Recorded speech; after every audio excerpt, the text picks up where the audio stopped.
followed. Chapter 15:21, Sharpest Arrow in the courtyard of the drowning fortress. A harrowing dragon growled and took a step back, its massive body shuddering. His silver eyes had lost their sinister light, turning glossy and unfocused. A vicious battle must have been taking place in the dragon's corrupted soul. The maddening whispers thundering in Kai's head finally grew silent. He swayed, then took a labored breath and limped toward Sunny. His friend was laying on the cold stones, barely alive. His body was a terrible painting of torn flesh, white bones visible through its mangled mess. Eerily, he was still not bleeding at all usually. Kai would have been reassured by that fact, but right now it looked like Sunny was already a cold corpse. But he wasn't a corpse. Sunny was still moving, struggling to stand up. Even after battling a defiled saint tooth and nail, he was still unbroken, trying to continue to fight. As Kai approached, he heard his furious whispers, "Kill you, I'll kill you, shut up. I'll tear you apart." Strangely enough, his hateful gaze was not directed at the archer. Instead, Sunny was glaring past him, seemingly at an empty spot. Kai felt his heart tighten. What is happening to him? Sunny had always had a wild personality, and there was that time he had turned a little feral in the dark city, but he was never truly mad. Now, however, it seemed as though his friend had entirely lost his mind. There must be a reason. He had warned Kai to stay away before, had he not? That meant that this strange condition Sunny was in had a purpose. To resist the authority of the Dread Lord, most likely, somehow. It had to be a part of some cunning scheme. He would deal with it later. For now, Kai had a more serious problem to solve. The abominable dragon was still alive, and while that man, Mordred, seemed confident in himself, there was no telling who would prevail in their dire fight. The result would be clear in seconds, but Kai looked at the dragon with a lost expression. The Dread Lord, Mordred, both of them were monsters. He still remembered what the scion of the great clan Valor had done in the second nightmare. The harrowing massacre he had perpetrated in the Kingdom of Hope was not something a sane person would ever commit. Even if he did win, was it really fine to let the dreadful authority of Kai's voice fall into the hands of someone so depraved? Wait a little more, Sunny. I'll come back for you soon. Turning away from his friend, Kai gritted his teeth and pushed himself off the ground. Soaring into the air, he strained his core muscles to draw the string of his bow, and at the same time, summoned the sharpest arrow he had in store. That one was not capable of producing devastating blasts or robbing nightmare creatures of their strength. Its enchantment was rather simple. It burrowed much deeper than other arrows would, piercing flesh and bone like butter.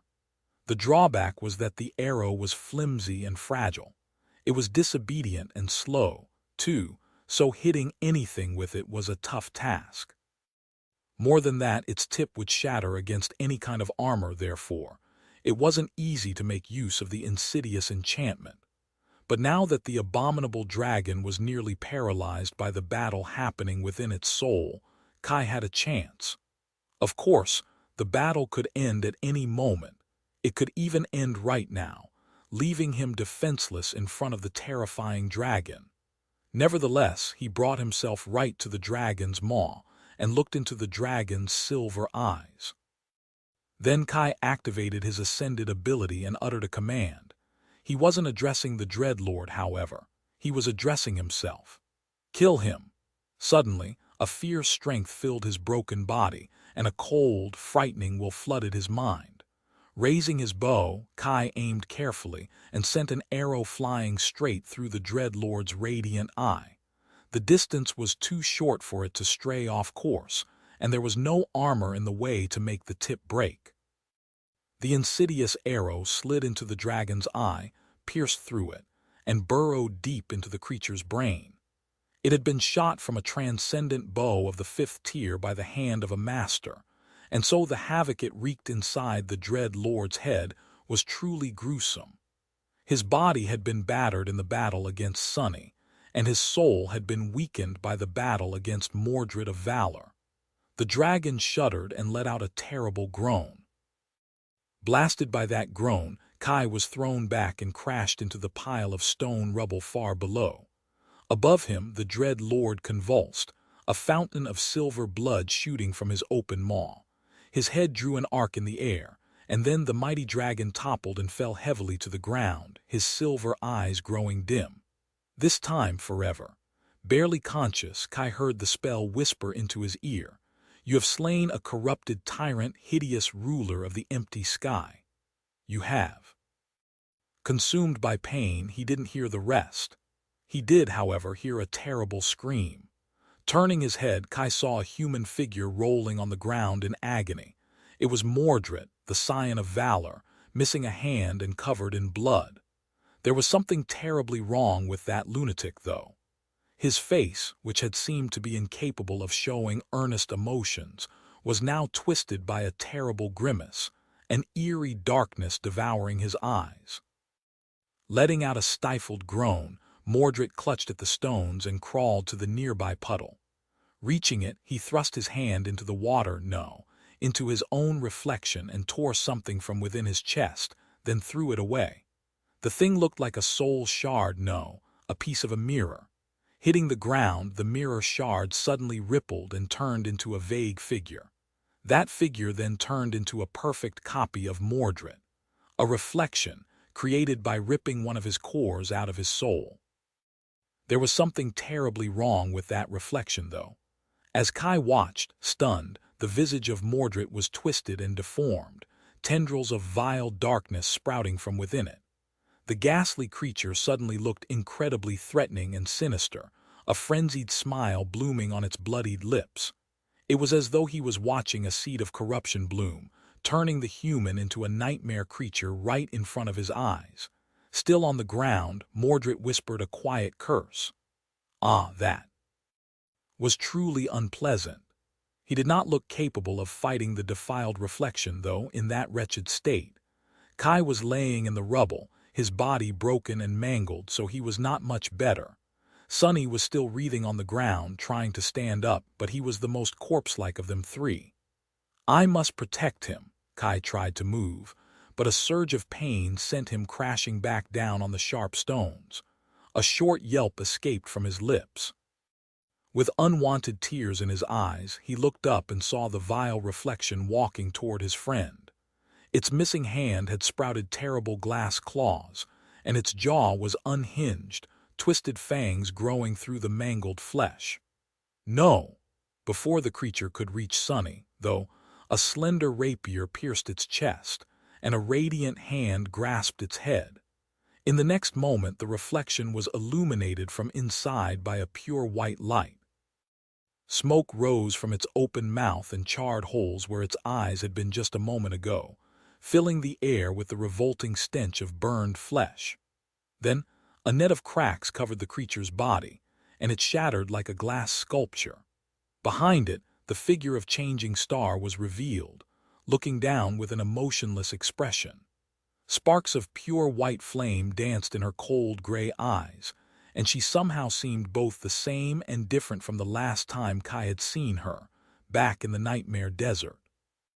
Turning her head slightly, Nephi's looked at the corpse of the harrowing dragon and remained motionless for a few moments. Then she said, her voice strangely devoid of feeling, "We won." Chapter 15:22, Break of Dawn. Driven to madness by wrath, Sunny was forcing his mangled body to move. His mind was muddled by fury and pain, and no matter how hard he tried, he couldn't stand up for some reason. An inferno of dark, malignant rage was consuming his aching heart. No.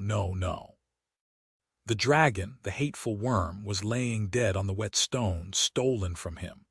Silver blood was pouring from his opened maw and obliterated eye, slowly spreading across the ruined courtyard. If only there had been more time. If only no one had interfered in their fight. Sunny would have been able to slay the dread lord himself. He knew he would. But the dragon was gone. And now that he was gone, Sunny's suffocating fury needed a new target. Kill them all, I'll kill them. He could sense several shapes through the shadows. The loathsome fly that had stolen his prey, the crippled fiend who had come from the water, and a macabre abomination that had been spawned by a tainted shard of the fiend's soul. And the most odious of them all, a pale young man wearing a nebulous black mantle, who was looking at him mockingly with a derisive smile. "Look at you, fool, mad as a hatter. How pathetic, how familiar, how distasteful," Sonny growled. The abomination was staggering toward him, piercing him with the demented gaze of its rotten eyes. Glass claws were growing from its stump, and twisted fangs were growing from its bloodied maw. He grinned. Good, good. He couldn't stand up, for the moment, so the creature was graciously delivering itself to him. Sonny was going to enjoy tearing it apart. But before he could, a slender rapier pierced the abomination's chest, and a radiant hand grasped its head. The creature glowed with incandescent light, being incinerated from within and then shattered like a broken mirror. He howled, his hoarse voice full of indescribable rage. No, no, another, they stole another from him. Thieves, traitors. He had to kill them, rip them, savage them, break them. As Sonny growled and tried to push his mangled body up, someone approached and halted a mere step away. He looked up and saw a breathtaking young woman looking at him silently from above, her beautiful face devoid of emotion. Her silver hair was moving slightly in the wind, and radiant sparks were dancing in her cold gray eyes. "I'll destroy you." Sonny tried to summon the shadows to rip the young woman's body apart, but his muddled mind failed to contain the intricate patterns of the manifested forms. The vicious shadow hands crumbled and dissolved before taking shape. The young woman studied him for a few moments, then kneeled and put a hand on his head, caressing his hair. Her touch made Sonny shudder. "I have to kill her." The visage of the smoke streaming from the abomination's burned eyes flashed in his mind and disappeared, drowning in the sea of madness. But somehow, even though Sonny wanted nothing more than to see the young woman die, he hesitated for a moment. It was then that she spoke, her voice sounding both strange and familiar. "Sonny." He gathered his strength, preparing to lunge at her. "Dismiss your crown." He had not thought that a more profound rage existed, but when he heard those words, his entire being ignited with a harrowing fury. The thought of surrendering his crown filled Sonny with a boundless ocean of frenzied wrath, deep and dark enough to be unfathomable. That wrath was far more scorching than the rage he had felt toward the odious dragon, and vaster than even the hatred he felt toward the thieves who had stolen his prey. However, the authority contained in the voice of the young woman was absolute. It was nothing like the cold commands of the dragon, which had been oppressive and domineering to the point of being irresistible, but only nearly so. There was a boundless abyss between nearly and absolutely. Drowning in fury and at the same time filled with horror, Sonny felt his very soul respond to the young woman's order, following it obediently, as if he had no will of his own. He felt broken and violated, which only made his bloodlust and desire to kill explode more. Despite that, though, he still could not even attempt to disobey. She ordered me." The crown of Twilight dissolved into a whirlwind of sparks, and with it Sonny's frenzied wrath disappeared as well, leaving behind only horror, confusion, too, and pain. Finally, the pain he had been ignoring caught up with Sonny, making him shudder and let out a tormented groan. He was consumed by agony. But then the hand resting on his head ignited with a soft glow, and its comforting warmth chased the pain away. A wave of cleansing white flame spread through his body, mending his broken flesh and healing his harrowing wounds. The sense of relief it brought was overwhelming, which only added to Sonny's confusion. Soon, he was left laying on the ground, disoriented and feeling lost. Everything that had happened since he activated the king's enchantment of the crown of Twilight was like a blur, but the memory of it remained, etched into his mind. What happened? Sonny felt incredibly tired, but he forced himself to raise his head. Nephise was kneeling in front of him, wearing the Starlight Legion armor for some reason. Her striking gray eyes were calm and cold. Behind her, the corpse of the Dread Lord towered above the ruined courtyard of the floating fortress. Kai was laying on a pile of rubble, heavily wounded. Mordred was there as well, staring at the dead dragon with a grim expression. The world was dark, with only a few rays of pale sunshine pouring through the veil of ashen clouds. There was something else as well. A black crow was perched on the remnants of the broken wall, staring down at them. Sonny looked at Nephi's, a storm of emotions raging in his heart. Noticing that he had regained his senses, she nodded simply and rose. Turning away, she walked toward where Kai was laying, his ivory armor painted by blood. Soon, soft radiance flowed from her hands, healing the archer. At the same time, Mordred sighed deeply and looked at Kai with a hint of resentment. "Why did you do it? I almost had him." Kai met his gaze somberly and then said in a hoarse voice, "That was why I did it." The Prince of Nothing remained silent for a moment, then grinned with dark amusement and turned to Nephi's. Waving his bloody stump in the air, he asked blithely, "Don't I get healed?" Her answer was cold and even, "Wait for your turn." Sonny observed it all, too tired to move and too numb to think. Soon, two figures climbed over the pile of rubble that the wall of the fortress had turned to. They were Effie and Jet. Effie was walking while supporting her weight with a spear, while Jet was carrying unconscious Cassie. When she appeared, both Crow and the quiet dancer rushed to her side. The wind tore apart the veil of clouds, and finally the light of dawn illuminated the drowning fortress once again. Sonny looked at the sky pensively. A strange thought surfaced in his mind. We won. Chapter 15:23, endlessly flowing soon enough, the wind carried the clouds of ash away. Twilight was once again illuminated by the beautiful light of dawn, what was left of twilight at least. The floating fortress where the Dread Lord had died broke apart and drowned in the still water. The water itself was starting to move, sparkling in the sunlight. Now that the Serpent King's city and whatever enchantments had held it in place were destroyed, the current was slowly returning.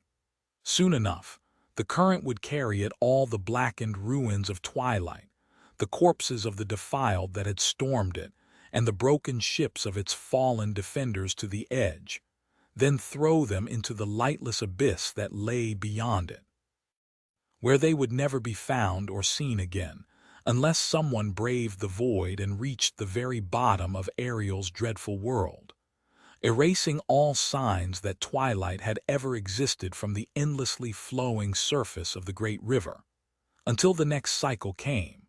Hopefully, Sonny would not be there to witness it. The cohort had returned aboard the chain breaker before the fortress drowned. Now they were observing the charred carcass of the inconceivable abomination that had served as the foundation of Twilight slowly crumbling and submerging underwater. The brilliant explosion had put a net of cracks into it, and now the weight of the immense carapace and the water pressure were slowly pulling it apart. Well, some of them were observing. Some were in no condition to pay it much attention, if any at all. Cassie was still unconscious. Her wounds, including the deep gash on her neck, had been healed by Nephi's, but the blind girl was showing no signs of waking up yet. Surviving the mayhem and the obliterating blast must have taken a toll on her. Nephi's herself was sitting at the stern of the flying vessel, staring into the distance with a detached look on her face. She was utterly exhausted, but also, this was her usual state after overusing her aspect. It was as if her humanity had been burned away and needed time to restore itself. Somehow, Sonny felt that this time, that process would take longer than it had in the past, which was understandable. He already realized that the devastating explosion that destroyed the city and turned every living being on its streets to ash had been somehow caused by Nephi's. Sonny did not know the details but could see that she was a Titan now. That had to be the result of her fires consuming all the nightmare creatures that had been fighting against Soul Stealer, and then killing the Mirror Fiend himself. Neph's half-breed, Innate ability granted her a portion of the soul fragments of all beings killed by her flames, after all. He himself was in no mood to observe the collapse of Twilight, either. Slumped against the trunk of the sacred tree, Sunny was not much different from Nephi's. Using the king's resentment had taken a toll on him, making him feel utterly drained and exhausted. His gaze was distant, and his face was pale from fatigue. There was also a confusing storm of emotions raging in his heart, but at the same time he was too numb to deal with that mess. For now he was simply happy to be alive, happy that all of them were alive, while their enemies against all odds were dead.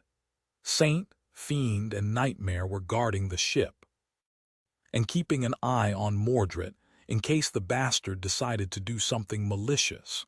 However, the Prince of Nothing did not seem inclined to turn on his allies, at least not just yet. He walked around the chain breaker, looking curiously at this and that. That would have infuriated Sunny if he wasn't feeling so drained. What was that guy so curious about? He had already seen everything there was to see here, hiding in their eyes on the way to the second nightmare. Perhaps looking at things through someone else's eyes and doing it yourself was not quite the same. Right. Perhaps this chain breaker was not the same as the real chain breaker they had left in the real world either. In any case, Mordred was not a problem for now, which left only Effie, Jet, and Kai. The first two had been spared from participating in the battle for Twilight. Cassie had apparently saved them from being taken by Soul Stealer with the help of the Black Beast locket, and then carried the locket out of the city before the obliterating blast. Kai, meanwhile, was full of questions, but too polite to ask them all at once. The poor guy must have been utterly confused. Out of all of them, the start of his nightmare was perhaps the most dreadful.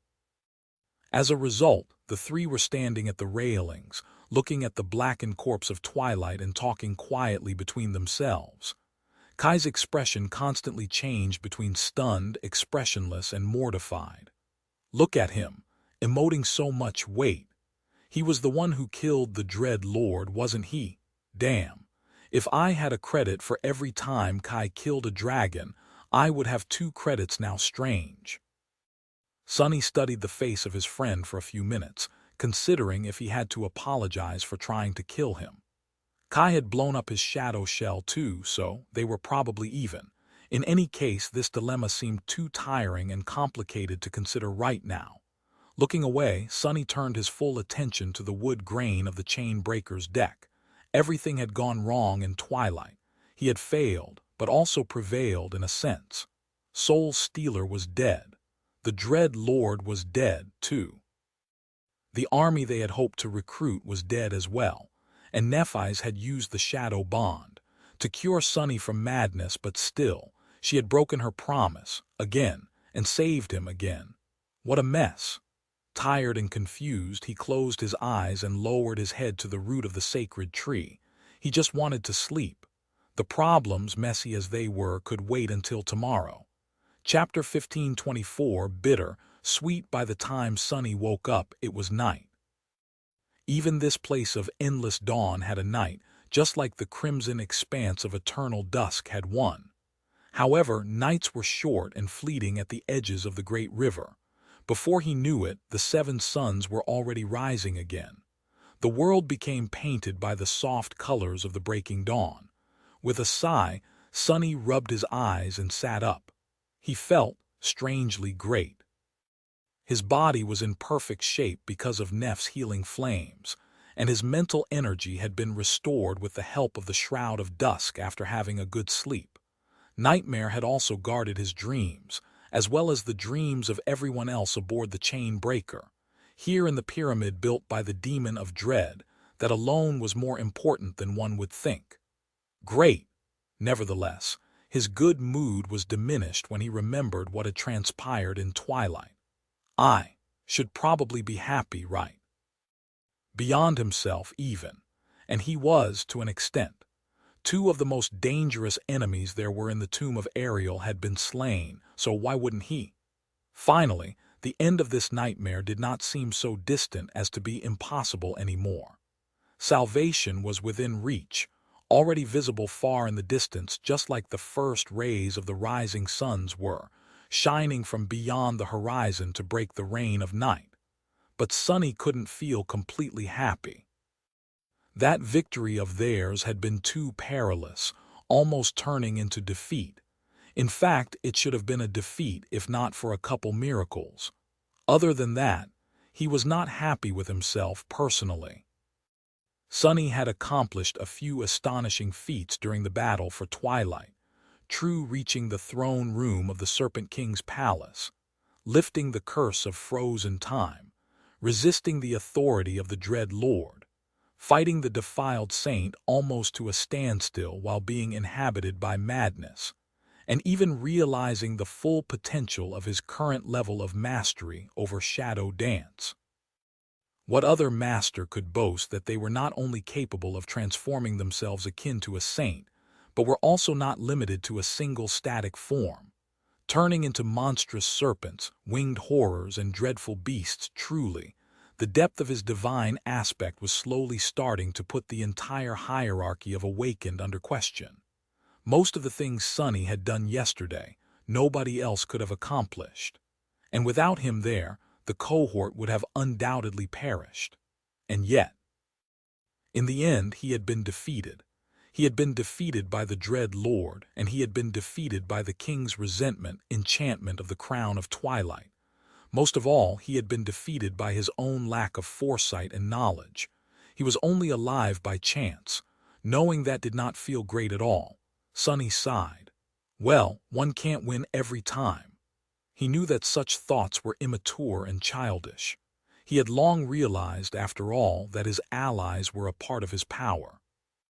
So their triumph was his triumph, just like his triumph would be theirs in turn. Still, Sunny couldn't help but feel a bit disappointed in himself. He had done remarkably well in this nightmare up until yesterday. Experiencing a serious setback was a change of pace. And then there was the fact that Nephi's had to resort to using Shadow Bond in order to make him come back to his senses. He did not know how to feel about it. Logically, there was no reason to be hurt or angry. It had been done for his own good, after all, and brought him no harm. It might very well have saved the lives of his friends, too. In fact, if Sunny had been able to think at that moment, he would have asked Nephi's to use her power over him to help him escape from the insidious effect of the King's resentment himself. That would have been a cunning way to cheat the system. But humans were not logical creatures. All Sunny knew was that he could not forget that moment. The horror of having his will violated in such a tyrannical fashion. The hopelessness he felt when his body and soul moved despite his wishes, refusing to obey him, obeying someone else instead. The demented fury he had felt at that time only made the experience so much more disturbing and vivid. That memory was like a shadow that hung over his head. Grimacing, Sunny shook his head and looked around.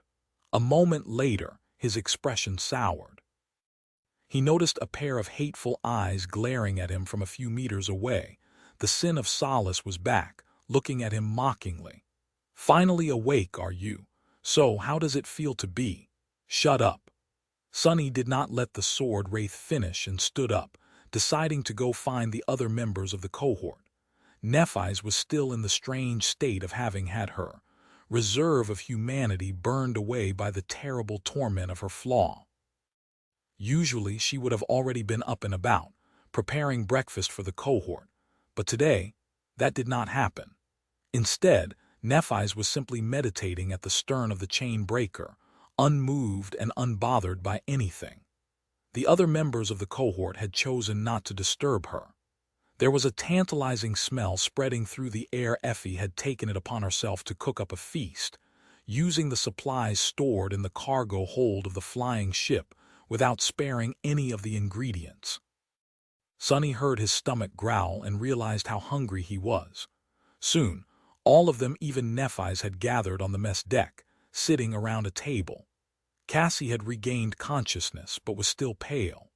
Kai seemed to be a bit out of it, undoubtedly digesting the many incredible twists and turns of this bizarre nightmare. Effie and Jet were, more or less, their usual selves. It almost looked like the good old days when the cohort shared meals together, with the added bonus of having Jet keep them company. There was only one thing spoiling the atmosphere. Mordred was also there, sitting near Sunny and looking at them with a curious expression. The Prince of Nothing picked up a pair of chopsticks and smiled pleasantly. "What's for breakfast?" Chapter 1525, Memory of Light. The breakfast ended up passing in a strange atmosphere, which was understandable, considering that they were sharing the table with a homicidal maniac.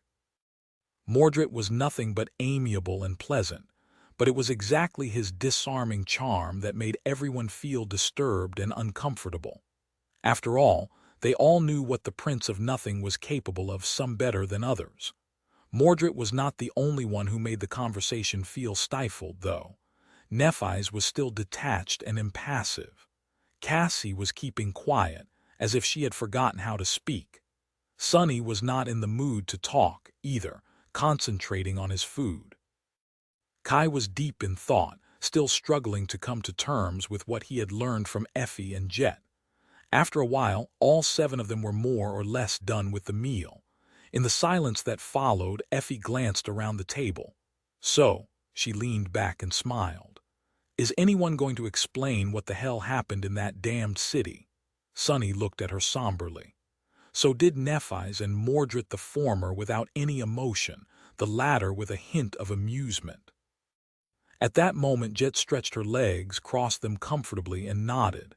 "Yeah, actually I'm dying to know too." Sunny remained silent for a few moments, trying to imagine the situation from their perspective, then sighed. Taking a sip of tea, he said, "Well, first of all, our base assumption was wrong. We assumed that Twilight had been frozen in the middle of a battle between its army and the invading forces of the Defilement. But in fact, it was a battle between Soul Stealer and the Dreadlord all along." He paused, then added in a dark tone, "They must have breached the walls of the city, which allowed Soul Stealer to consume the souls of everyone in Twilight. That was when he turned on the Dreadlord and tried to consume him as well. And when the Mad Prince made use of the situation to activate the defensive array and trap them both. So when I deactivated the array, both of those fiends were unleashed." Across the table from him, Cassie suddenly spoke. "Some of us have a good chance of resisting Prince Mordred's power, but some don't. That was why you two had to be hidden from Soul Stealer." She turned slightly, facing Mordred. He smiled innocently. "I don't like it at all." Sunny stared at the Prince of Nothing silently for a moment, then looked away. "Don't worry. You don't have to be wary of him too much. We are currently allies after all, and he knows that if something untoward happens, this nightmare will become his grave." The threat hidden in his words was not very subtle, but Sunny did not really worry about Mordred. There might have been something really wrong with that guy, but he was not a fool. The exact opposite, actually. He knew that harming any member of the cohort inside the tomb of Ariel would be a fatal mistake. Especially now, right after Soul Stealer had been destroyed by Nephi's, Mordred would not risk making them all his enemies. At least not until the very last moments of the nightmare. Sunny sighed. In any case, pretty much as soon as the array was deactivated, Kai and I faced the Dread Lord. I had to use an enchantment of the Crown of Twilight to resist his commands, but at the cost of plunging into an uncontrollable rage. While the two of us fought against the dragon, Nephi's and Cassie found themselves surrounded by the vessels of Soul Stealer. He paused. "I am actually not too sure what happened next." Saying that, Sunny hesitated. He said that he did not know, but in truth he did know something. Shimmering runes were glowing in the air in front of him. They read, "Name, Nephi's. True name, Changing Star. Rank, Ascended. Class, Titan. Soul Cores, 7/7. Soul Fragments, 7,000/7,000, which was already startling enough. But there was something else near the end of the field of runes. Several new strings had appeared there. Those were the runes that truly gave him pause. Shifting his gaze slightly, Sonny read them once again. Aspect Legacy, Memory of Light. Aspect Legacy description. A beautiful tree grew from the ashes of doubt, bearing fruits of knowledge. Knowledge of fire mastered, knowledge of unearned, knowledge of unearned, knowledge of unearned, knowledge of unearned, knowledge of unearned, knowledge of unearned.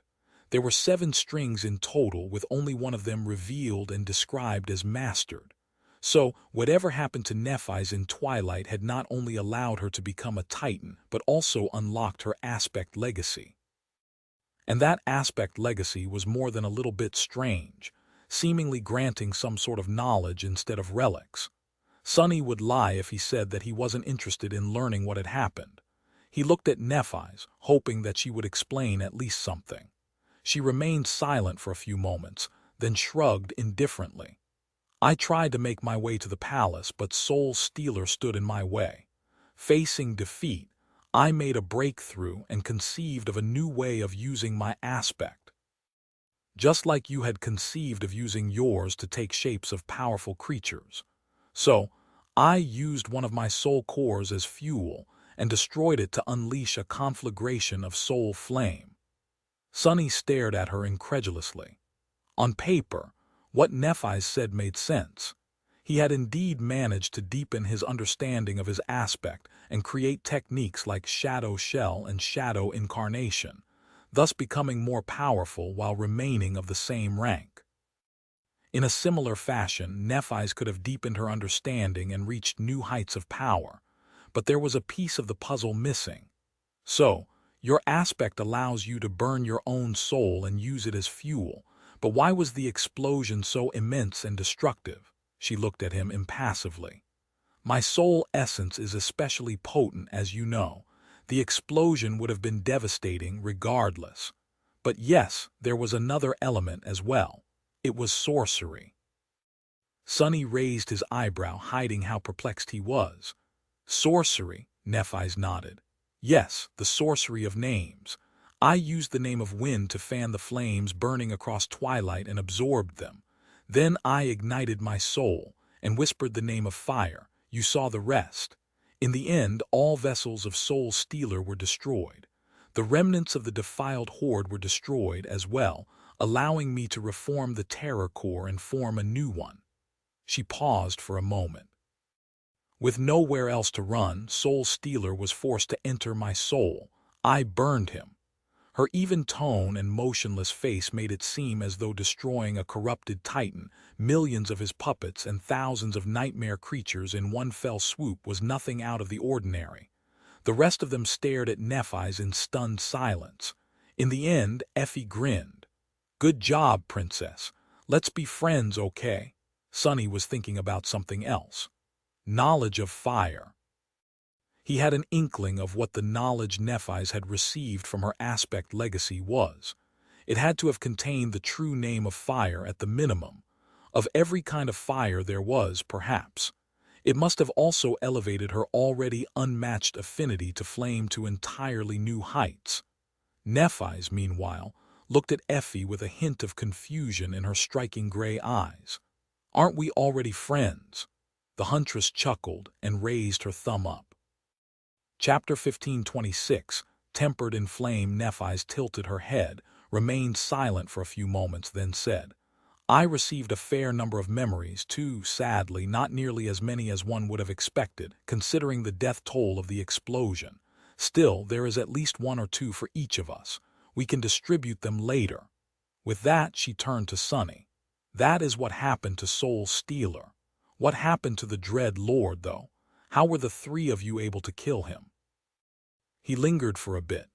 Cassie almost died in that explosion. Is Neph not concerned about that at all? A slight frown appeared on his face. Eventually, he grimaced and answered in a dark tone. Well, I already said that the Crown of Twilight allowed me to ignore his commands. That should have made things easier since his most fearsome weapon was taken away. In practice, though, so was mine. My mind. Without being able to think straight, I was no better than a frenzied beast. Worse even, because even a beast would have used everything at his disposal to survive. He shook his head. But I was unwilling to summon my shadows or work together with Kai to bring the Dread Lord down. That was unfortunate, to say the least. In the end, we ended up outside the city in that floating fortress. I tied down the fiend, relentlessly attacking his body. That gave Kai an opportunity to destroy the amulet which had protected the bastard from Soul Stealer, and that gave Mordred an opportunity to attack his soul, in turn. Sunny glanced at Kai and smiled from the corner of his mouth.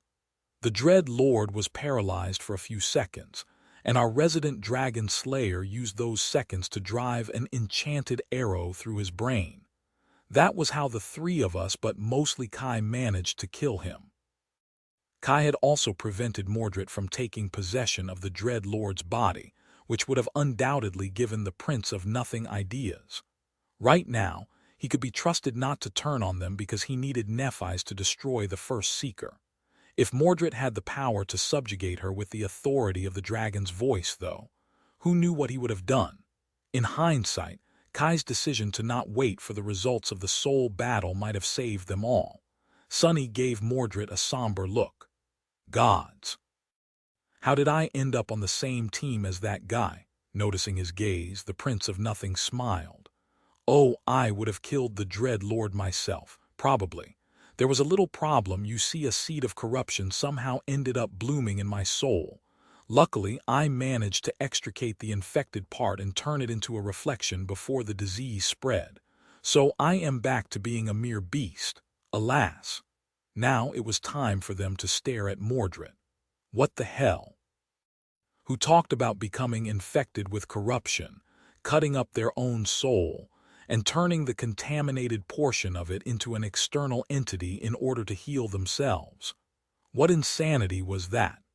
Then again, perhaps Sunny wasn't the best person to accuse someone of insanity.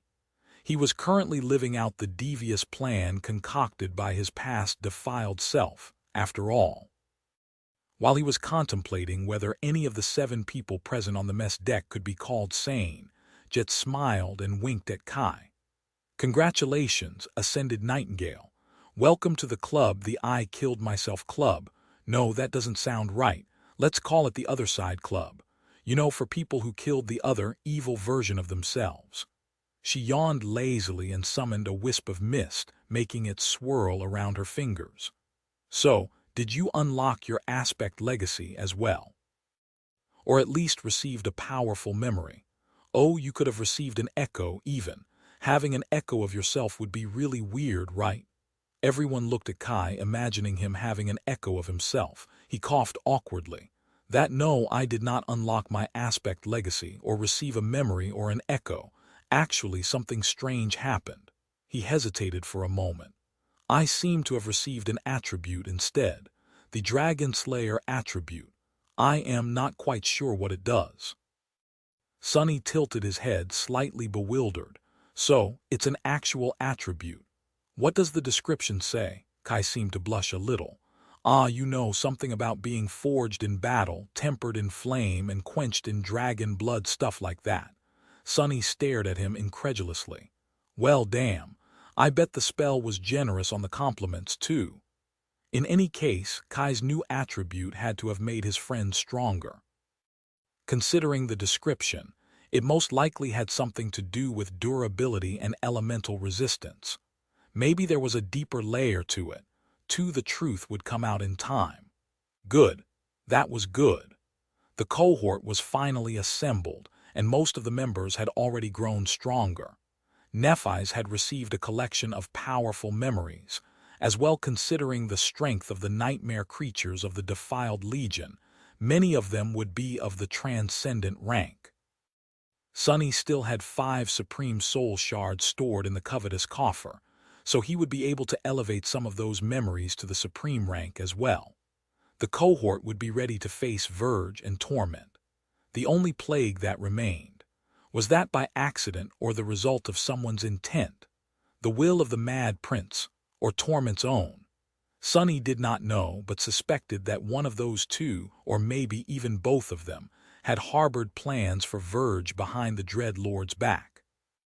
He sighed, then looked at Cassie and asked, not addressing anyone in particular, "So, what's the plan now?" Nephi's answered immediately, no hesitation in her steady voice.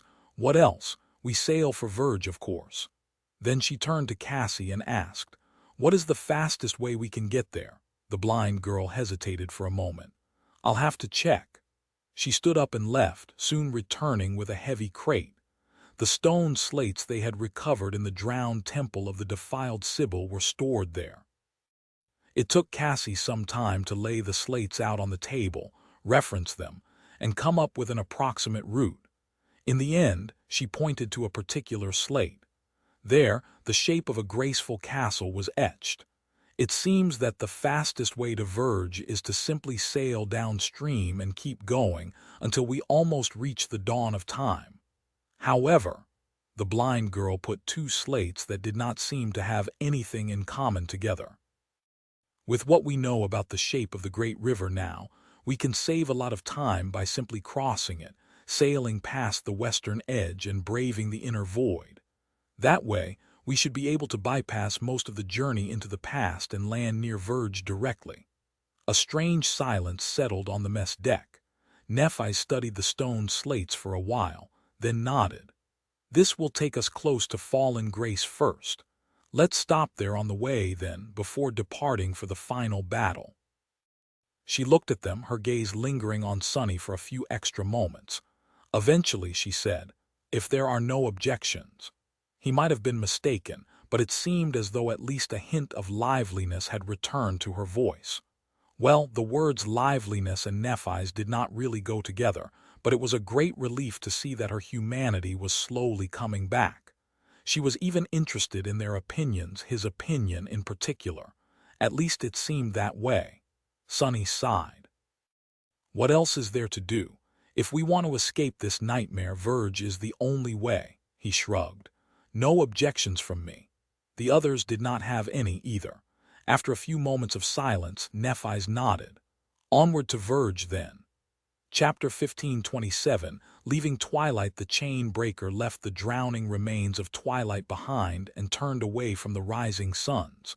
Drifting above the currents, it traversed the dreadful battlefield and escaped into clear waters. The great river flowed below them.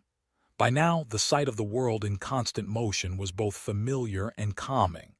Sunny had a feeling that returning to reality, where the ground was solid and unmoving, would be a strange experience. There were no nightmare creatures in the vicinity of Twilight, so they could relax for a few days. The members of the cohort rested and recuperated, not doing anything in particular. They slept, consumed delicious meals, and spent their time in idleness. Even Mordred's presence did not dampen the peaceful mood. He was nothing if not accommodating, even pleasant to be around. Of course, he was. True monsters knew better than anyone how to appear sympathetic and friendly after all. And the Prince of Nothing was a singular existence even among the insidious monsters. But that was fine. Sunny did not mind sharing a ship with him, as long as Mordred was an ally. Gods knew that the cohort needed all the help it could get in this dreadful, utterly unreasonable nightmare. Sunny himself did not do much in the first few days of their journey across the great river. He slept some more, spent some time staring at the sky, and chatted with Kai, describing the past events of the nightmare in more detail. The month he had spent with Nephi's on the carcass of the black turtle, the battle with the azure serpent, their meeting with Anik and the visit to Forlorn Weave, the journey to Fallen Grace and their reunion with Cassie, the battle against the defiled Sybil, the dreadful months they had spent on Alethia's island and their eventual escape. In the process, Sunny also spoke about the many mysteries they had solved and the startling revelations they had received in the tomb of Ariel. Looking back, he had truly learned a lot here, both about the past and the present, and about himself. Kai was the perfect audience for his outrageous tales. Sharing his experiences with a friend soothed Sunny's conflicted heart a little. He was not quite all right after suffering so much in Antarctica and on the Great River. How could he be? But he was at least back to being his usual spirited self.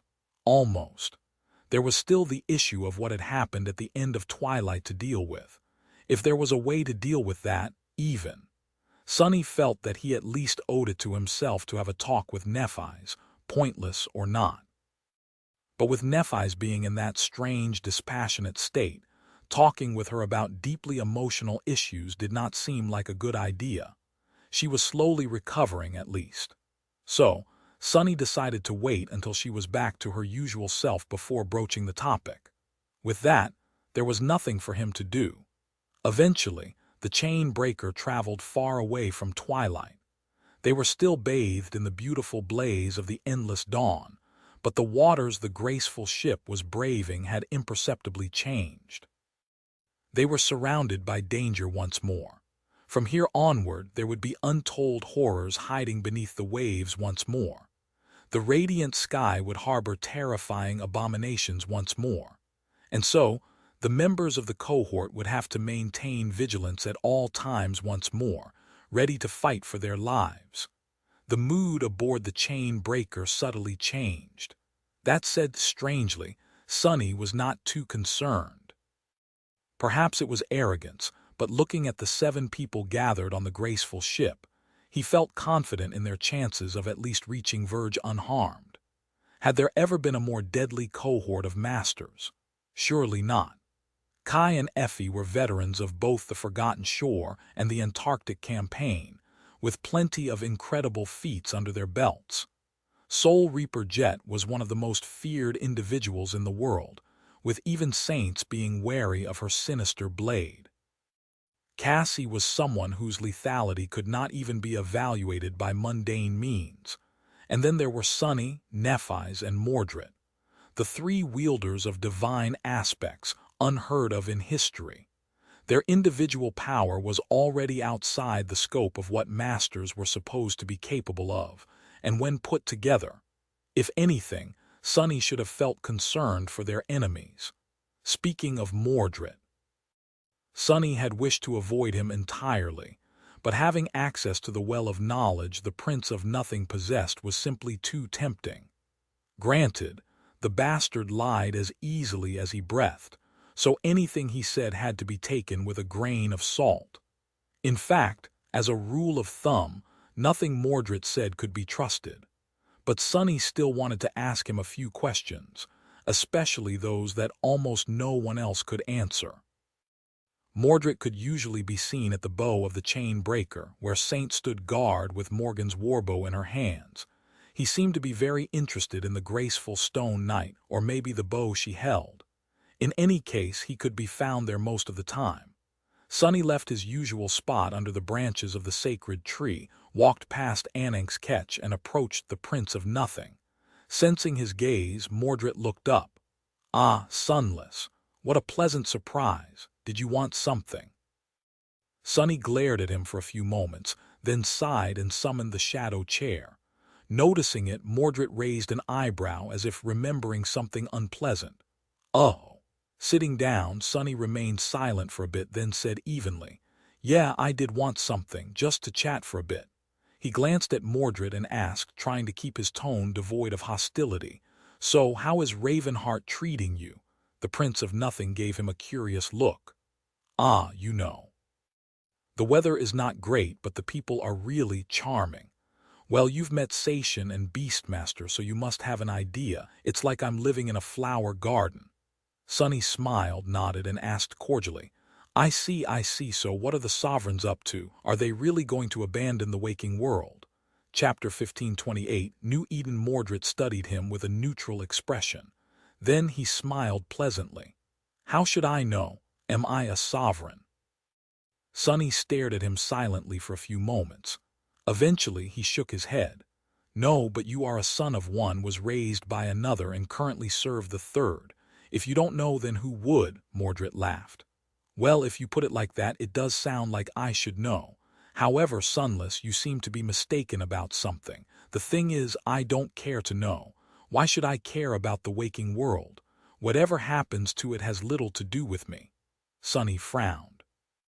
Indeed, Mordred had spent most of his childhood in the dream realm, so he had little attachment to Earth.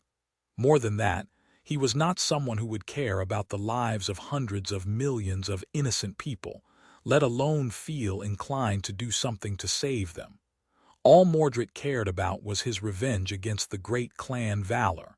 A faint smile appeared on Sonny's face.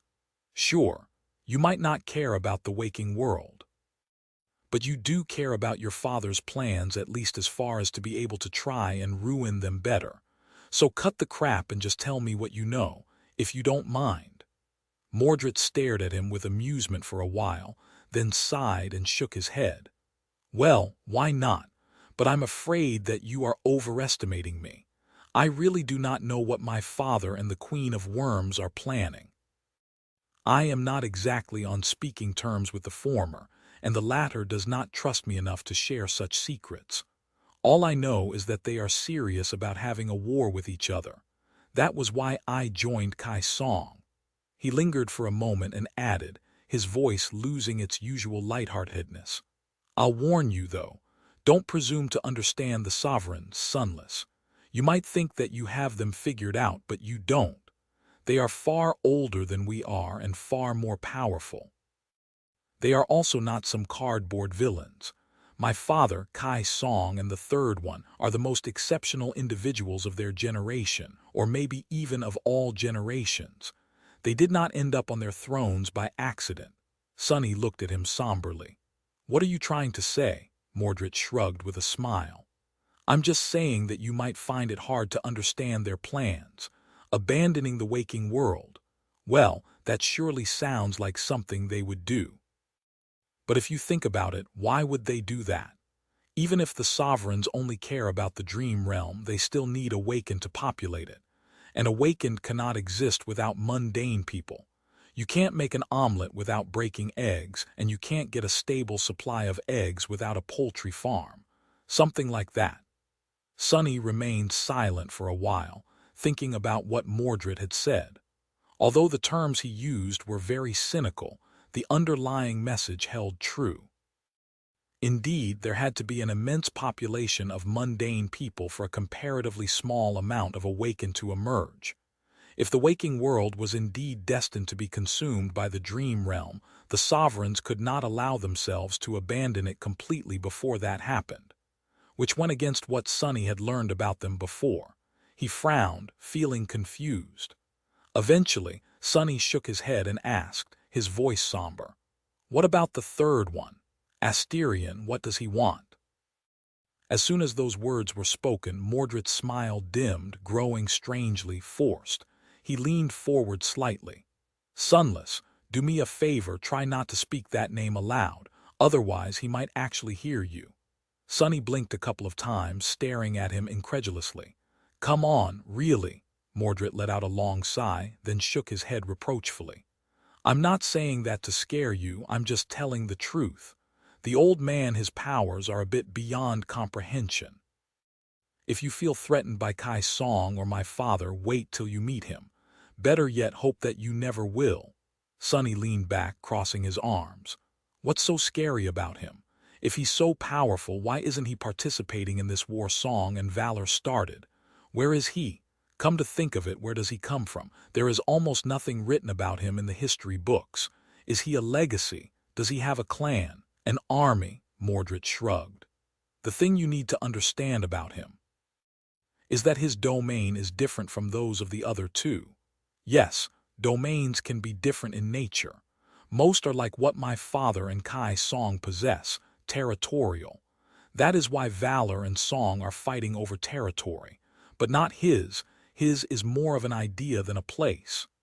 He remained silent for a few moments, then said somberly, "You must have realized by now that the great clans were built by those who inherited the divine lineages. Valor was born from the lineage of war, Immortal Flame from the lineage of sun, House of Night from the lineage of storm. Clan Song rose to prominence later, after Kai Song discovered the lineage of beast. The old man is the one who has the lineage of heart, however. There is no clan he belongs to. Do you know why that is? Sonny shook his head.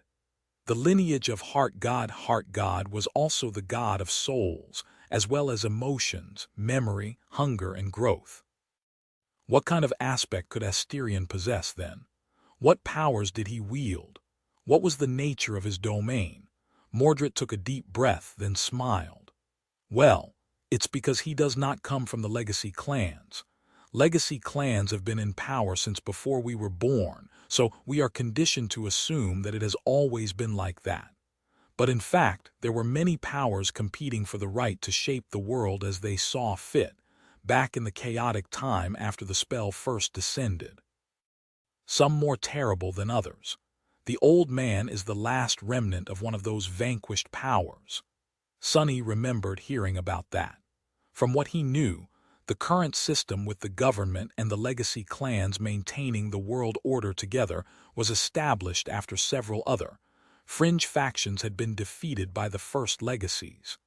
Even with all the sins of the current regime, the ones that could have been would have been much more terrifying.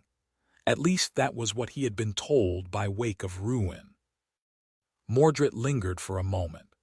Ah, by the way, the old man is not that old, actually.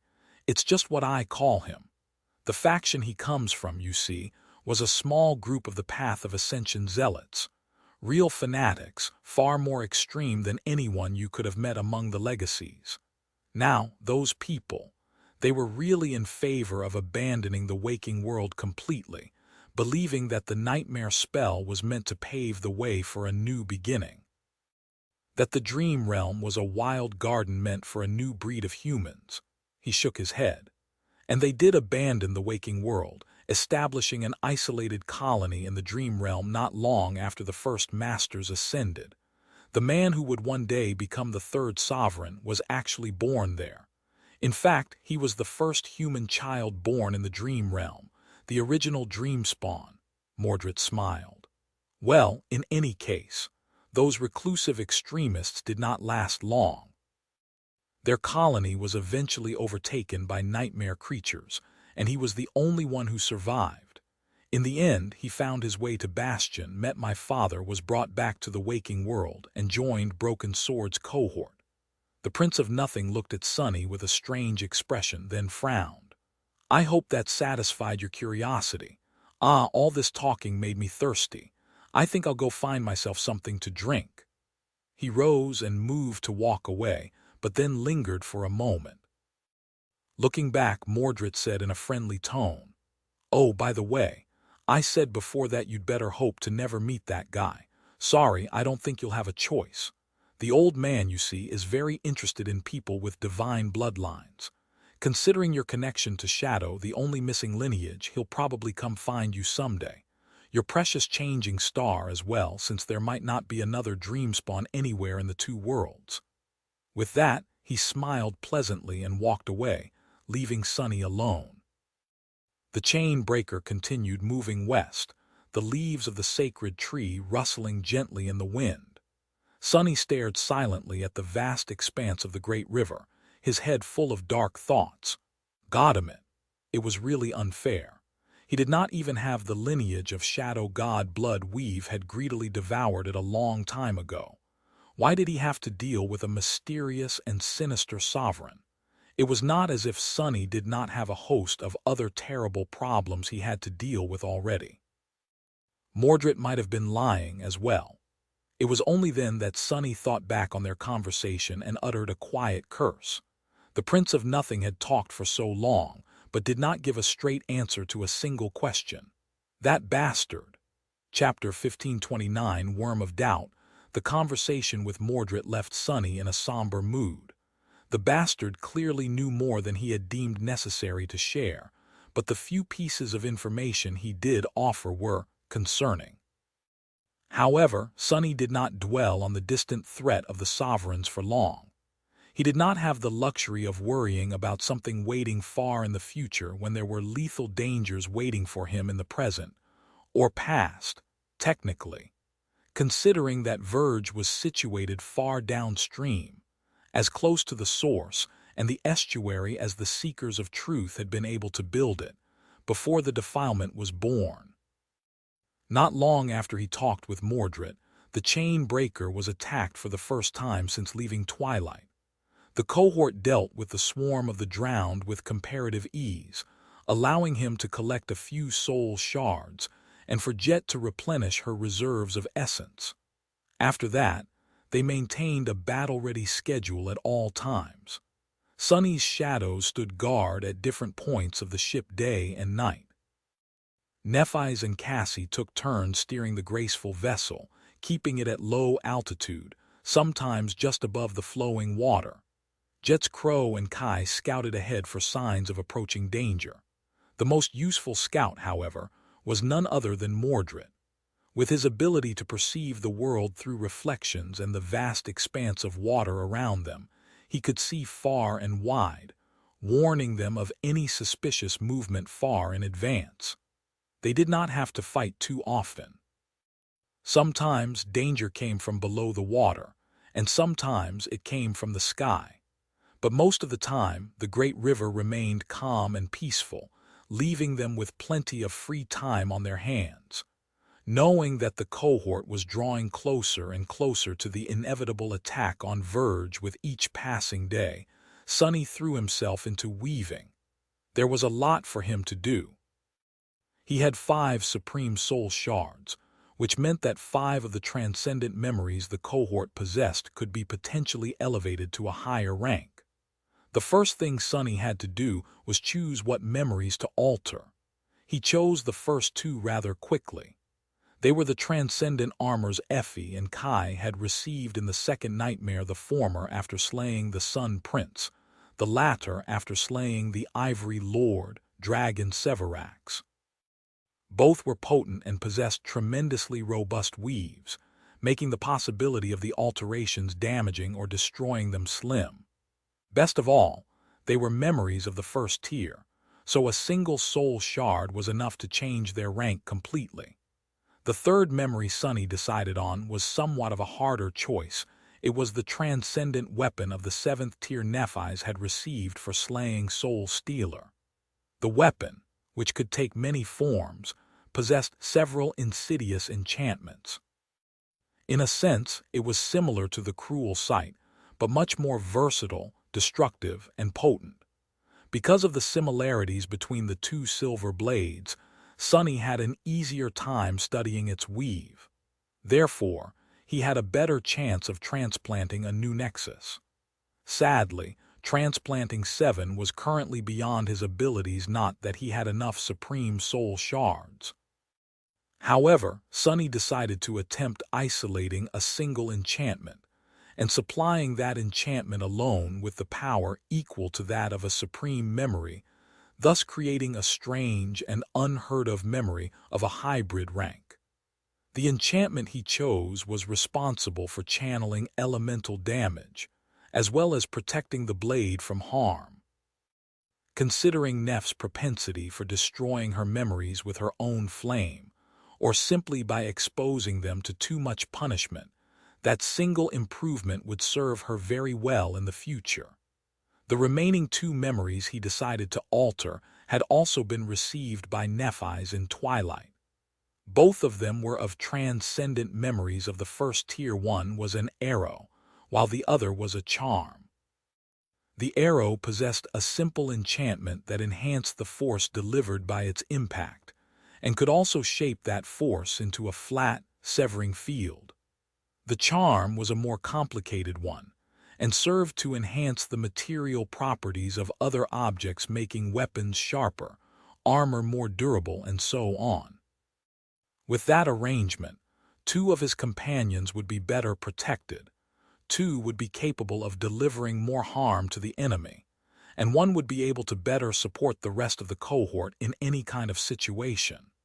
With his plans set, Sunny began the work studying the weaves of the chosen memories in great detail, creating threads of shadow essence, and preparing himself for the alterations was going to take him a long while. He hoped to be done with the process by the time they reached Fallen Grace, and if that failed, then at least before they reached Verge. Days passed with him being completely concentrated on the task. Strangely enough, studying the unfamiliar weaves also gave him some inspiration for his own unrelated project, the complicated puzzle of turning the covetous coffer into a semblance of an echo. For a while, Sonny was fully engrossed in the mysteries of weaving, not paying attention to anything else except for occasional attacks on the chain breaker. Slowly, however, a note of dissonance invaded his focused mind. Sonny was reluctant to pay it much attention at first, but with each passing day, the worm of doubt that had entered his mind continued to grow harder to ignore, especially because the sin of solace did not miss any opportunity to remind him of that small contradiction. The thought gnawing at Sonny's mind was a seemingly innocent question. How did Cassie survive the explosion that consumed Twilight? At first, he had not paid that detail any attention, simply being glad and relieved that the blind girl was alive. But the more time passed, the more it bothered Sonny for some reason.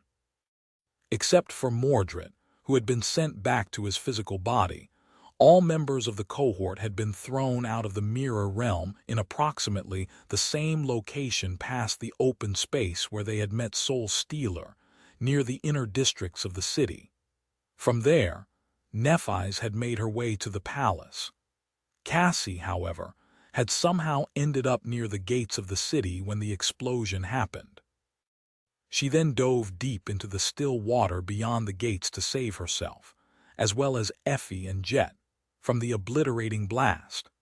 But how had she found herself all the way near the wall of Twilight? It had to have been immensely difficult to fight her way through the flood of Soul Stealer's vessels and the remnant abominations of the defiled horde. The distance between where the cohort had found themselves and the outer limits of the city was much greater than the distance to the palace. Cassie couldn't have reached the water by accident, so how had she done it? There was only one reasonable answer. It was that Cassie's goal had always been to escape the city, which meant that she had known what would happen all along. Chapter 1530 Blessing of Misfortune. Sonny was restless. Cassie had survived, which brought him indescribable joy. He would have been broken if she had perished in Twilight. Nephi's would have never forgiven herself for causing the death of her best friend either. Not to mention that Effie and Jet would have been killed as well, making the heartbreaking tragedy simply unbearable. So it was the epitome of wonderful that Cassie had survived. But how had she survived? He did not know. It was close to impossible for her to be driven all the way to the limits of the city by accident, which meant that she had fought her way there on purpose, which meant that she knew what would happen, which was also impossible. Not even because Cassie would have shared such precious information with them, allowing the cohort to come up with a better plan, but simply because she was not capable of perceiving the past and the future in the tomb of Ariel. She had told them so herself. All Cassie saw in her visions, ever since entering the nightmare, was darkness. That was what saved her from sharing the fate of the Sybils, who had all been defiled by the visions of the estuary. Here in the tomb of Ariel, Cassie was blind to the future and the past. That was her saving grace. She could not have known what would happen in Twilight. Otherwise, she would have been defiled, and she wasn't defiled. Sonny knew that because he could see Cassie's soul, and because she was still a carrier of the nightmare spell. And yet she had to have known somehow. It made no sense at all. Confused, he even remembered the eerie and nonsensical thought that had entered his mind after they escaped Alethia's island. That Cassie could have been able to remember the previous cycles of the great river, just like the Mad Prince had, which would make her torment. But she couldn't be torment for the same reason if she was. Sonny would have been able to see the darkness of corruption in her soul, and the spell would have banished her from itself. The strange incongruity gnawed at him more and more with each passing day. The only reasonable explanation was that fate had played a trick on them. It was almost impossible for Cassie to have found herself near the gates of Twilight when the explosion happened, but only almost. She must have gotten incredibly lucky. Sonny was no stranger to witnessing extremely improbable events. His entire life was full of them due to his fated attribute. This time, they must have received a blessing of fortune. There was no other sensible way to explain what had happened. And still, he was restless, plagued by doubt. It was to the point that Sonny was having trouble concentrating on weaving. He found himself glancing at Cassie furtively when she was nearby, and then felt ashamed for doubting one of his companions. Not to mention that it was absolutely useless to try and spy on the blind girl secretly because she could have been watching the world through his eyes and would be aware of him looking at her. In any case, Cassie seemed to be perfectly normal. Well, as far as the word normal could be applied to her. She was mostly quiet, but not alarmingly so. She usually kept to herself, but not to the point of avoiding others on purpose. Usually, she would take her turn controlling the chain breaker, then descend below deck to rest when Nephi's replaced her on the steering oars. When they were attacked, she participated in the battles, supporting the cohort from behind and stepping forward if there was a need. When everything was calm, she rested and went about her usual duties of maintaining the ship. Of course, Sonny did not know what she was doing when nobody was watching. How could he? Well, actually, he could. Spying on the blind Seer was not an easy matter, considering that she could see through the eyes of the potential spy and knew their every move. However, as far as Sonny knew, while Cassie could use her ascended ability on the members of the cohort, she could not do the same with his shadows. She could also see through his eyes if she wished to, but she could not see what he saw through the shadows. So if he wanted to, he could send one of the shadows to observe the blind girl, just in case there was something strange going on with her. However, he wasn't sure that it was an appropriate thing to do. Sonny was very peculiar about trust. It had taken him a long time to gain the ability to trust others, so he cherished it greatly. Being able to trust and receiving trust in return, those were intangible but precious things. So even if sending a shadow to observe Cassie wouldn't do the blind girl any harm, he would be breaking trust with her. Their relationship was complicated and tumultuous, and they had endured a lot together to repair it. He was reluctant to jeopardize that relationship, but the sin of solace kept whispering into his ear, fanning the flames of Sonny's paranoia. In fact, the sword wraith did not whisper, but was incredibly loud with his insidious accusations and insinuations, especially so when Cassie was nearby. She never reacted, which made it seem as though she was unable to hear the odious apparition, or was pretending to not hear it masterfully. Just think about it rationally. It was hard for Sonny to be dispassionate when it came to Cassie, but this time he had to be. We only made it this far because of Cassie. But if I remove our friendship from the equation, she has indeed been behaving strangely, and there are certain things about her actions that can be seen as suspicious if a stranger evaluates them. Which did not mean that they really were suspicious, just that they could be. Lowering all 6 of his hands, which had been weaving strings of shadow essence, Sonny frowned. In the end, it all comes down to a simple question. Do I want to be polite or do I want to be safe? Seen in that light, his dilemma had a definitive solution. It was much better to be safe than sorry. After shaking his head, Sonny secretly sent one of his shadows to keep an eye on Cassie. He was almost entirely certain that he would not discover anything concerning. But at least the little part of him that had been restless and concerned was calmed by that precaution, allowing him to return to his tasks with an easy heart. He continued weaving. Chapter 15. 31 Colors of the Sky. With his mind at ease, Sonny was able to get back to weaving. Due to the crown of Twilight, he did not have to worry about running out of essence, and created threads of it with increasing speed. The sight of him sitting all by himself, moving two sets of Shadow's hands in addition to his own pair, must have been extremely strange, especially because his companions could not see the tenebrous strings wrapped around his many fingers. But they were long used to the strange things Sunny did from time to time, so he was mostly left alone. The chain breaker sailed duskward, slowly leaving the waters of endless dawn behind. At the same time, Sunny was observing Cassie. The blind girl did not do anything suspicious, assuaging his fears. Despite the poisonous accusations the sin of Solace kept spouting into his ears, she was perfectly normal. Cassie spent half of the day steering the flying ship, then went about mundane tasks or rested in her cabin.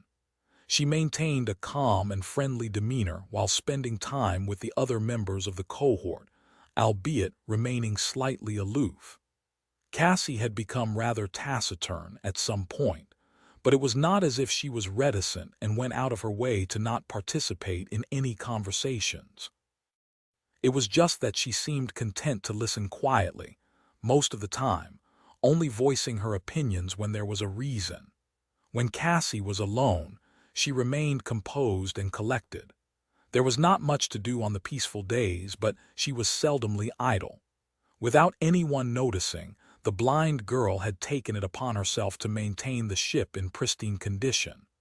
Others had joined her belatedly, sharing the chores and menial tasks while chattering and joking. The atmosphere on the washed decks of the chain breaker was harmonious and tranquil. Cassie was only alone when she retreated to her cabin to sleep. Sunny felt more than a little bit weird guilty, even when sending his shadow to spy on the blind girl there. Of course, he made sure to look away when needed, so as not to see anything improper. But still, it was a strange situation. Luckily, Cassie was not doing anything to give credence to the insinuations made by the sin of Solace. The only peculiar thing Sunny discovered was that she had developed the habit of keeping a diary at some point. The blind girl had brought a leather-bound journal with her when they departed fallen grace, and was diligently leaving short notes on its pages before sleep. Sunny did not really want to read what she wrote, though. He wouldn't have been able to read the journal even if he wanted to. Anyway, not because Cassie did anything to make it hard for someone to gain access to it, but simply because she wrote in Braille. Apart from the leather-bound book, she had also brought a special slotted slate. The slate, which had probably been specially made for her by an artisan in fallen grace, consisted of two parts connected by a hinge. By opening the slate, Cassie could place a sheet of paper inside, and then poke holes in it with a stylus by following the slots. Because of how proficient Cassie was with handling her flaw, it was sometimes easy to forget that she was blind. But her aspect abilities might have allowed her to negate some of the most debilitating sides of her condition, but the underlying cause remained. When Cassie was alone, she could not borrow someone's vision to see the page. Her ability to sense what would happen a few moments into the future could not help her see the path of ink on paper, either. So, in these private moments, she could only use such a method to read and write. Separated from her by several bulkheads and the mass of the upper deck, Sunny looked away from the shimmering spellweave and gazed at the beautiful sky above him. It was painted with a million vivid colors, rays of sunshine falling through the radiant clouds.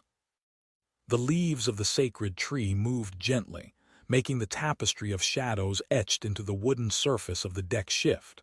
Looking down, he sighed quietly and returned to his task. Days passed slowly. Eventually, they left the reaches of the great river where dawn never ended. The sky gradually brightened, turning vast and perfectly blue. The nights were longer here, with water glowing softly in the absolute darkness of the absent stars. As the great river changed, the people sailing across its endlessly flowing surface changed, as well. Kai finally did not seem disoriented anymore, having come to terms with the bizarre and incredible truth of the third nightmare. He quietly trained and prepared himself for the nearing battle, perhaps feeling remorseful about not sharing the hardships his friends had endured. Jet was practicing and experimenting with her mist blade, capturing new souls every time the chain breaker was attacked. She was slowly figuring out how to use her deadly weapon to achieve truly harrowing results, which sometimes chilled even her allies. Effie's belly was slowly growing. She spent most of her time helping the other members of the cohort with their tasks and preparing meals. The huntress remained cheerful and seemingly carefree, but Sunny could see somber emotions hiding behind that bright facade. She was distressed about the future of her child, and troubled because she was not able to support her comrades more. Mordred was Mordred. It was impossible to tell what the bastard was thinking or feeling, but he seemed perfectly content with the situation. The only thing that bothered him was that there were not enough living beings for him to kill, which prevented him from forming more soul cores, creating reflections, and then sending the reflections to slaughter and rampage on their own, thus nurturing their power. Cassie remained her usual, unassuming self. Even with Sunny watching her closely, there was nothing especially notable about the blind girl. If anything, she seemed to be slowly growing more confident and energetic the further from Twilight they traveled. And then there was Nephi's. It took a few weeks for her to recover from suffering the terrible torment of her flaw and return to her usual self. Her eyes had regained their former liveliness, and her demeanor had shed the dispassionate emotionlessness of having her humanity burn away in the merciless flames. Sunny felt relieved that Nephi's was back to being herself, but he was also tense and troubled, because now that she was, he had no excuses to not talk to her anymore. Chapter 1532, Unchanging. After an especially fierce battle against a swarm of aerial abominations, the deck of the chain breaker was slick with blood. Fiend was sitting near a pile of grotesque corpses, munching on them with shining eyes. The disturbing crunching sound spread far and wide, making the members of the cohort throw disgusted looks at him. The ravenous ogre paid it no attention, continuing his morbid meal in utter delight. The flying ship had landed on the water and was now swaying gently on the waves. Its sails were filled with wind, and steered by Neff's steady hand, it moved swiftly across the current. Sunny had just finished inspecting the hull of the chain breaker to check if it had received any damage. Apart from a couple shallow scratches, everything seemed fine. Relieved, he gave Cassie the sign that it was all right, and went about helping Kai wash the blood off the deck. The motions of cleaning the ship up after a battle were so familiar by now that he could have performed them with his eyes closed and his shadows gone. Eventually, everything that needed to be done was done. The pile of corpses had disappeared, consumed by Fiend. The soul shards had been recovered and cleaned. The deck had been washed. The sails and masts had been checked. The members of the cohort returned to what they had been doing before the nightmare creatures attacked. Effie was already starting to prepare dinner, and a delicious smell wafted from the galley. The 7 suns were falling toward the horizon. Instead of returning to his usual spot and manifesting shadow hands to continue weaving threads of essence, Sunny hesitated for a while, then made his way toward the stern of the ship. There Nephi's was standing in the runic circle, holding the steering oars. He leaned against the railing nearby and summoned the endless spring, taking a sip of the invigorating water. They spent some time in silence. The silence between them had been comfortable once, but now it was making Sunny feel burdened. Eventually he asked, "How long do you think it will take us to reach Fallen Grace?" Nephi's looked at the sky, then shrugged. 5 weeks, maybe 6. Depends on the wind and the obstacles we'll meet along the way, he nodded. All in all, 2 months would have passed since the day they left Twilight by the time Fallen Grace appeared in sight, which meant that he would have spent around 9 in the nightmare. The same went for Nephi's, while Cassie Cassie would be closing in on having been in the tomb of Ariel for the better part of 2 years. It would be 5 months for Effie and Jet, and 2 for Kai. What a mess. Sonny wasn't even sure how old he was exactly anymore, especially in relation to the other members of the cohort. He was still shy of turning 22 by several months, at least. After thinking about that for a bit, he asked, "How do you think the people in Fallen Grace are doing?" The citizens of Fallen Grace had been supposed to migrate it downstream after the news of the defiled Sybil's demise reached them. That would have allowed them to regain their youth and maybe even usher in a new generation with time. But since Sonny, Nephi's, and Cassie had not bothered to stay back and check, there was no telling what actually happened. "I wonder how that brat Kronos is doing," Nephi sighed. "It's impossible to tell. After all, we don't know how much time we spent on Alethia's island and to traverse the vortex." That was true as well. Sonny only knew how many revolutions he endured after becoming aware of them, not how many deaths it had taken for him to learn the truth of the loop. Time had also acted extremely strangely in the depths of the great river when they were traveling through the vortex, and in the dark void beyond. In a sense, the only member of the group who had experienced each day of the nightmare normally, from start to finish, was Mordred. But even he had no idea how long it had been since they entered the tomb of Ariel, or rather, since they started this cycle of the great river, because it was close to impossible to track the passage of time in the reflected version of Twilight, where it had been frozen. All he knew was that he had played cat and mouse with Soul Stealer for a very long time before the chain breaker arrived. Sonny remained silent for a while, trying to choose the correct words, but they weren't coming. What was the point of words, anyway? If their troubles could be solved with words, they would have solved them a long time ago. Words were cheap and action spoke louder. Some problems could not be solved at all. He winced, then said the first thing that came to his mind. "I wonder how that brat Kronos is. I'm sorry." Neff's voice interrupted him, making Sonny flinch slightly. He glanced at her, surprised. Nephi's was looking ahead at the horizon. Her motionless face was painted by the light of the descending suns. She remained silent for a moment, then sighed and turned to face him. "I am sorry for making you dismiss your crown." Sonny did not answer immediately. He kept quiet for a while, studying her face. His own expression was neutral, not exposing any of the swarm of emotions hiding behind it. There it was, an apology. The conversation he had been delaying went much smoother than he had expected, arriving at what could very well be considered the best possible outcome. But it did not solve anything. So what if Nephi's was sorry? It did not change what she had done. It did not change what she could do in the future either. They could discuss it endlessly, expressing their reasons, feelings, intentions, and desires.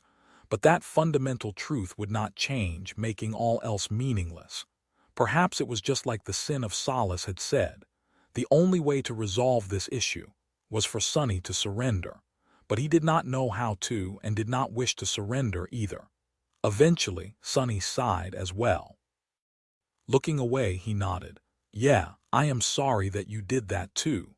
With that, he forced out a smile. His smile was unconvincing and a little joyless. "But hey, what else were you supposed to do? At least you helped me save face. You might not have known it, but I was moments away from trying to bite you. That would have been really embarrassing, not to mention bad for my teeth." Sonny shook his head and pushed himself off the railing. "Dinner is almost ready, so I'd better go. Cassie will take over from you soon. Come down before the food gets cold." He waved at her and left. The first of the 7 suns fell into the great river, drowning in its unfathomable depths. Far behind them, the sky was already turning dark. The chain breaker continued sailing in the direction of the distant sunset.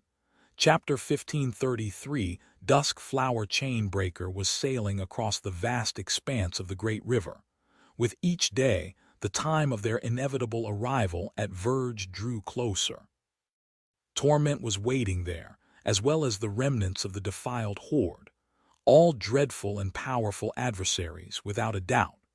Sonny felt a strange melancholy settle in his burdened heart, something he did not want to carry, and could not afford to feel. His mind had to be focused on the preparations for the nearing battle, the battle that was going to decide whether they would return home as saints or be buried forever in the dreadful darkness of the tomb of Ariel. So, he did what he did best. He put his feelings aside and got to work. 5 memories waited for him to alter them, each possessing a unique and complicated weave. Each was different from the Crown of Dawn and called for a different approach. The suits of armor Effie and Kai had received for slaying the 2 chain lords of the Ivory City were the easiest to deal with. Armor was meant to be durable, after all, and perhaps for that reason, the weaves of these memories was robust and durable as well. Or maybe it was simply because of where they came from.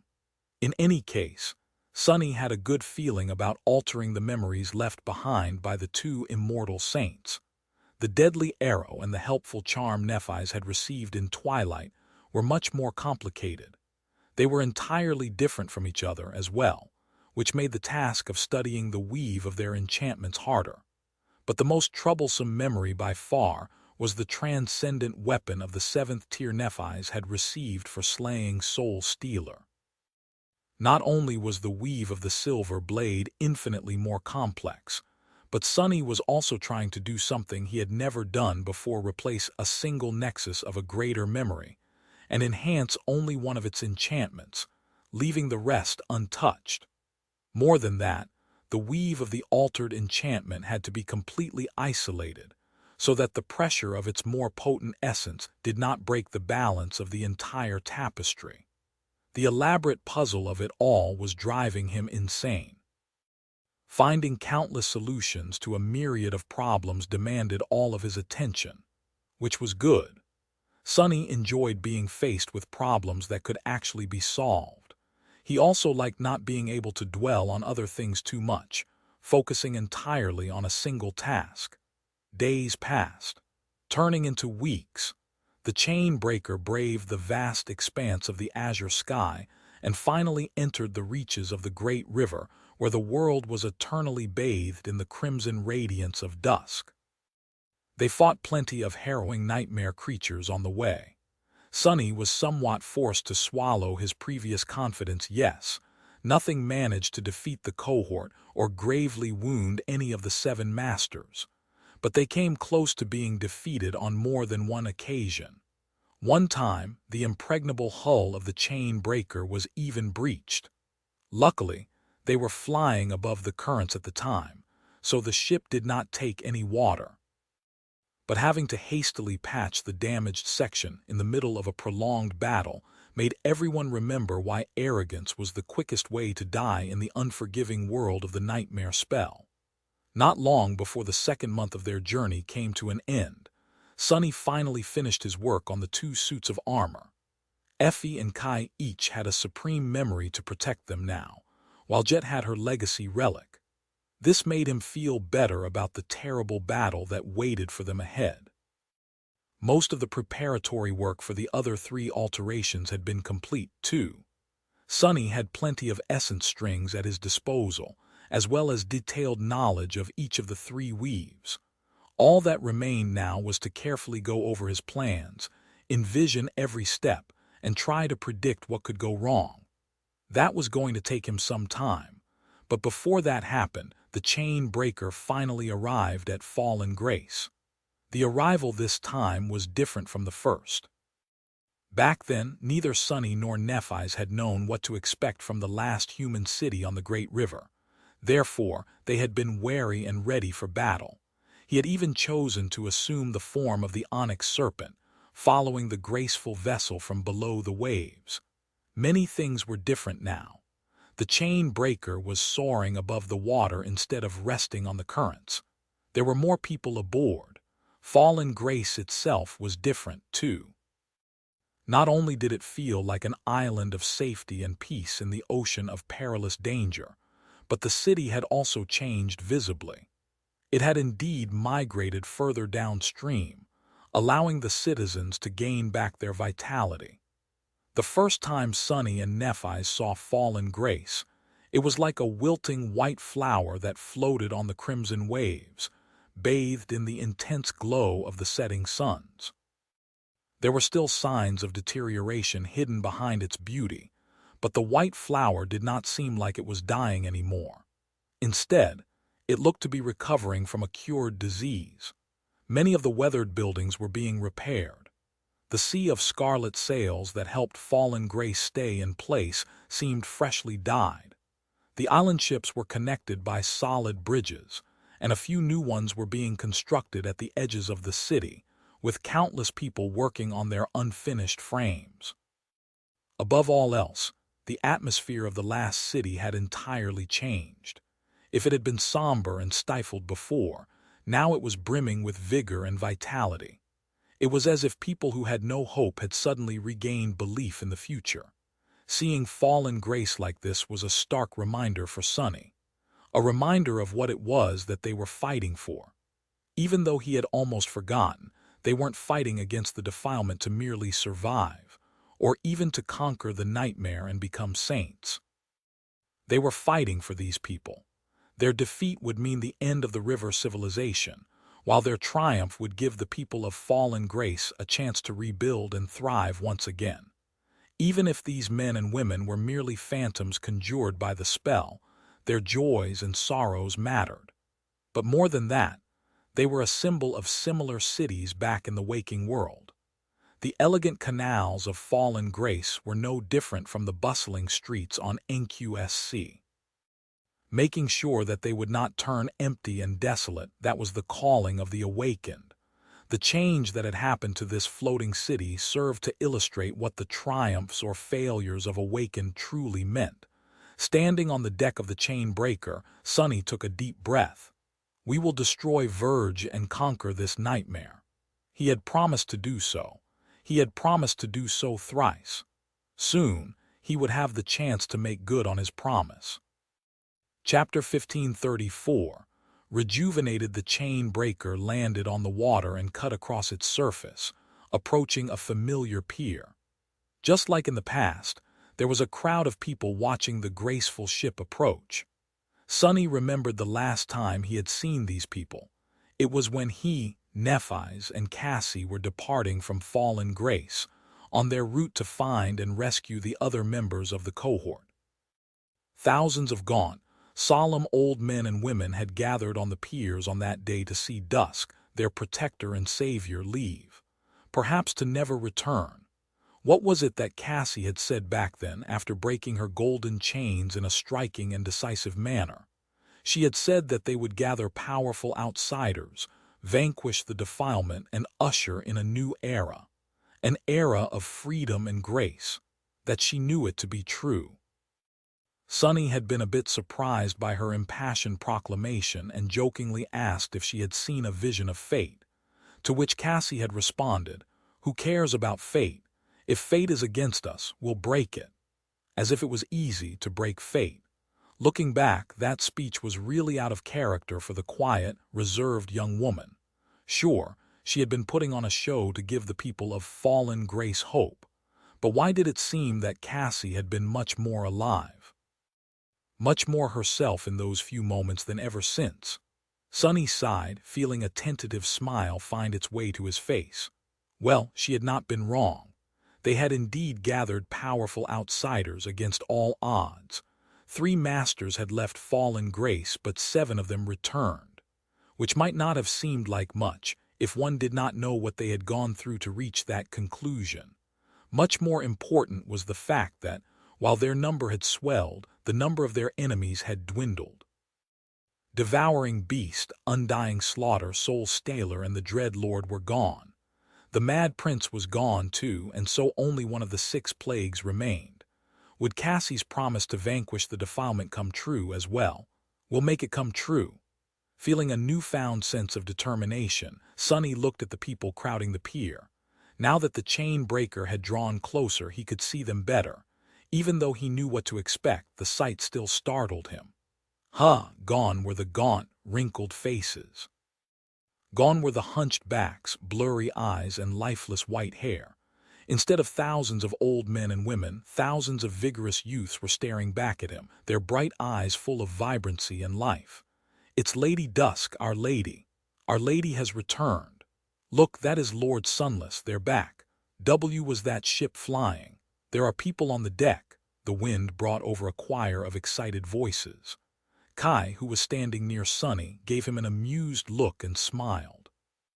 "Why do I feel like I'm preparing for the opening song of a comeback concert?"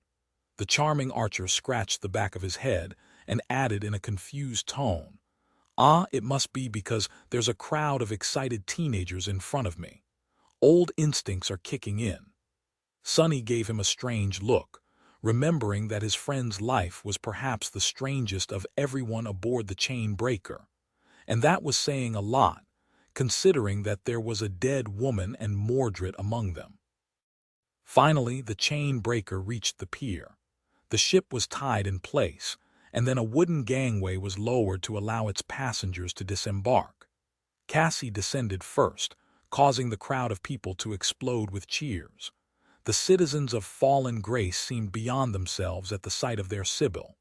Their youthful faces were beaming with wide smiles, and their eyes glowed with excitement.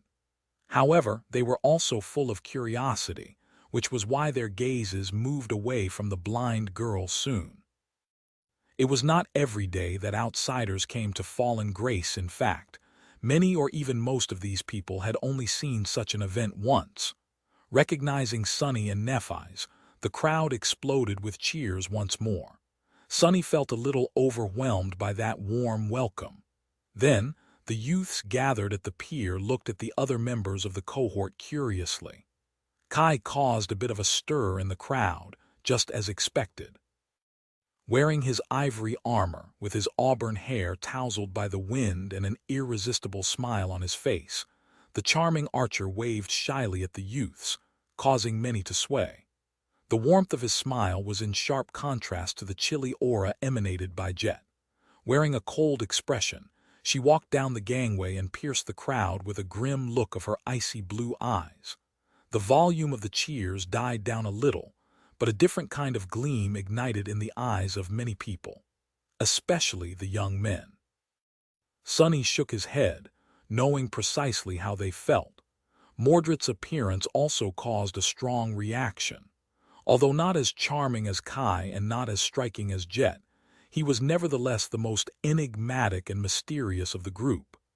His easy smile, mirror-like eyes, and the slight feeling of wrongness hiding in their reflective depths made for a magnetic impression. If only these people knew that they were looking at a deranged monster who would not hesitate to slaughter them all to form a few soul cores, as long as he could get away with it. Strangely enough, though, the most memorable impression was not made by Kai, Jet, or Mordred, nor was it made by Cassie, Sunny, or Nephi's. Instead, it was Effie who elicited the strongest reaction from the people of Fallen Grace. After 2 months of sailing across the great river, her belly grew even larger than it had been before. The boisterous huntress had lost most of her former poise and grace. In fact, simply walking was tough for her. Supporting her belly with one hand and using a spear as a walking staff with another, Effie cautiously descended the gangway and looked at the crowd of youths with a bright smile. Her appearance caused all of them to grow silent. Sunny could not understand why at first, but then realized that the people of Fallen Grace must not have seen a pregnant woman in a long, long time. Before, they were banished upstream, turning old and decrepit. In fact, they must not have seen anything like that for a while before that, as well among the river people, pregnant women could only be seen in the House of Youth. Looking at Effie must have been like looking at the promise of having a future for them. The huntress leaned toward Sunny and whispered, her smile becoming a little strained. "Doofus, why are they all staring at me?" He cleared his throat, not knowing how exactly to answer that question. Eventually, Sunny said, "It's because they are happy," Effie chuckled. "Oh," she turned to the crowd and waved. "I guess I should be happy then too." Chapter 1535-7 Heroes. The members of the cohort were standing on the pier, surrounded by a crowd of people. Because of how strange the lives of the Riverborn were, all these people seemed to be very young. Sonny was not that old himself, and yet he couldn't help but feel that he was a seasoned elder looking at countless children. The glint of awe and admiration in their eyes did nothing to lessen the impression. He remained motionless for a few moments, feeling strangely burdened by their gazes. The members of the cohort had different reactions to the warm welcome they received from the citizens of Falling Grace, ranging from nonchalance to embarrassment. It was at that moment that Cassie took a step forward and spoke, her voice rising above the crowd. "People of Fallen Grace, after being apart for so long, we finally meet again." She smiled, and the crowd of youths exploded with exhilarated cheers. The blind seer leaned on her white staff, waiting for them to calm down, then raised it slightly. "I am Dusk of Fallen Grace, and today I return home bearing the sacred relic of our city, the guiding light bestowed upon us by the gods themselves." Sonny felt a bit odd observing her speak to her people. The sight of Cassie right now was so different from how she had been before. He knew it better than anyone else, because his shadow had been following the blind girl for the past 2 months. Cassie was usually quiet, reserved, and unassuming. Even when surrounded by people, her presence was subtle to the point of being unnoticeable, sometimes making it hard to remember that the blind girl was there. That was only because Sonny was accustomed to her company. Of course, most people would find it hard to ignore the presence of such an exquisitely beautiful ascended. Still, Cassie was not someone who enjoyed attention.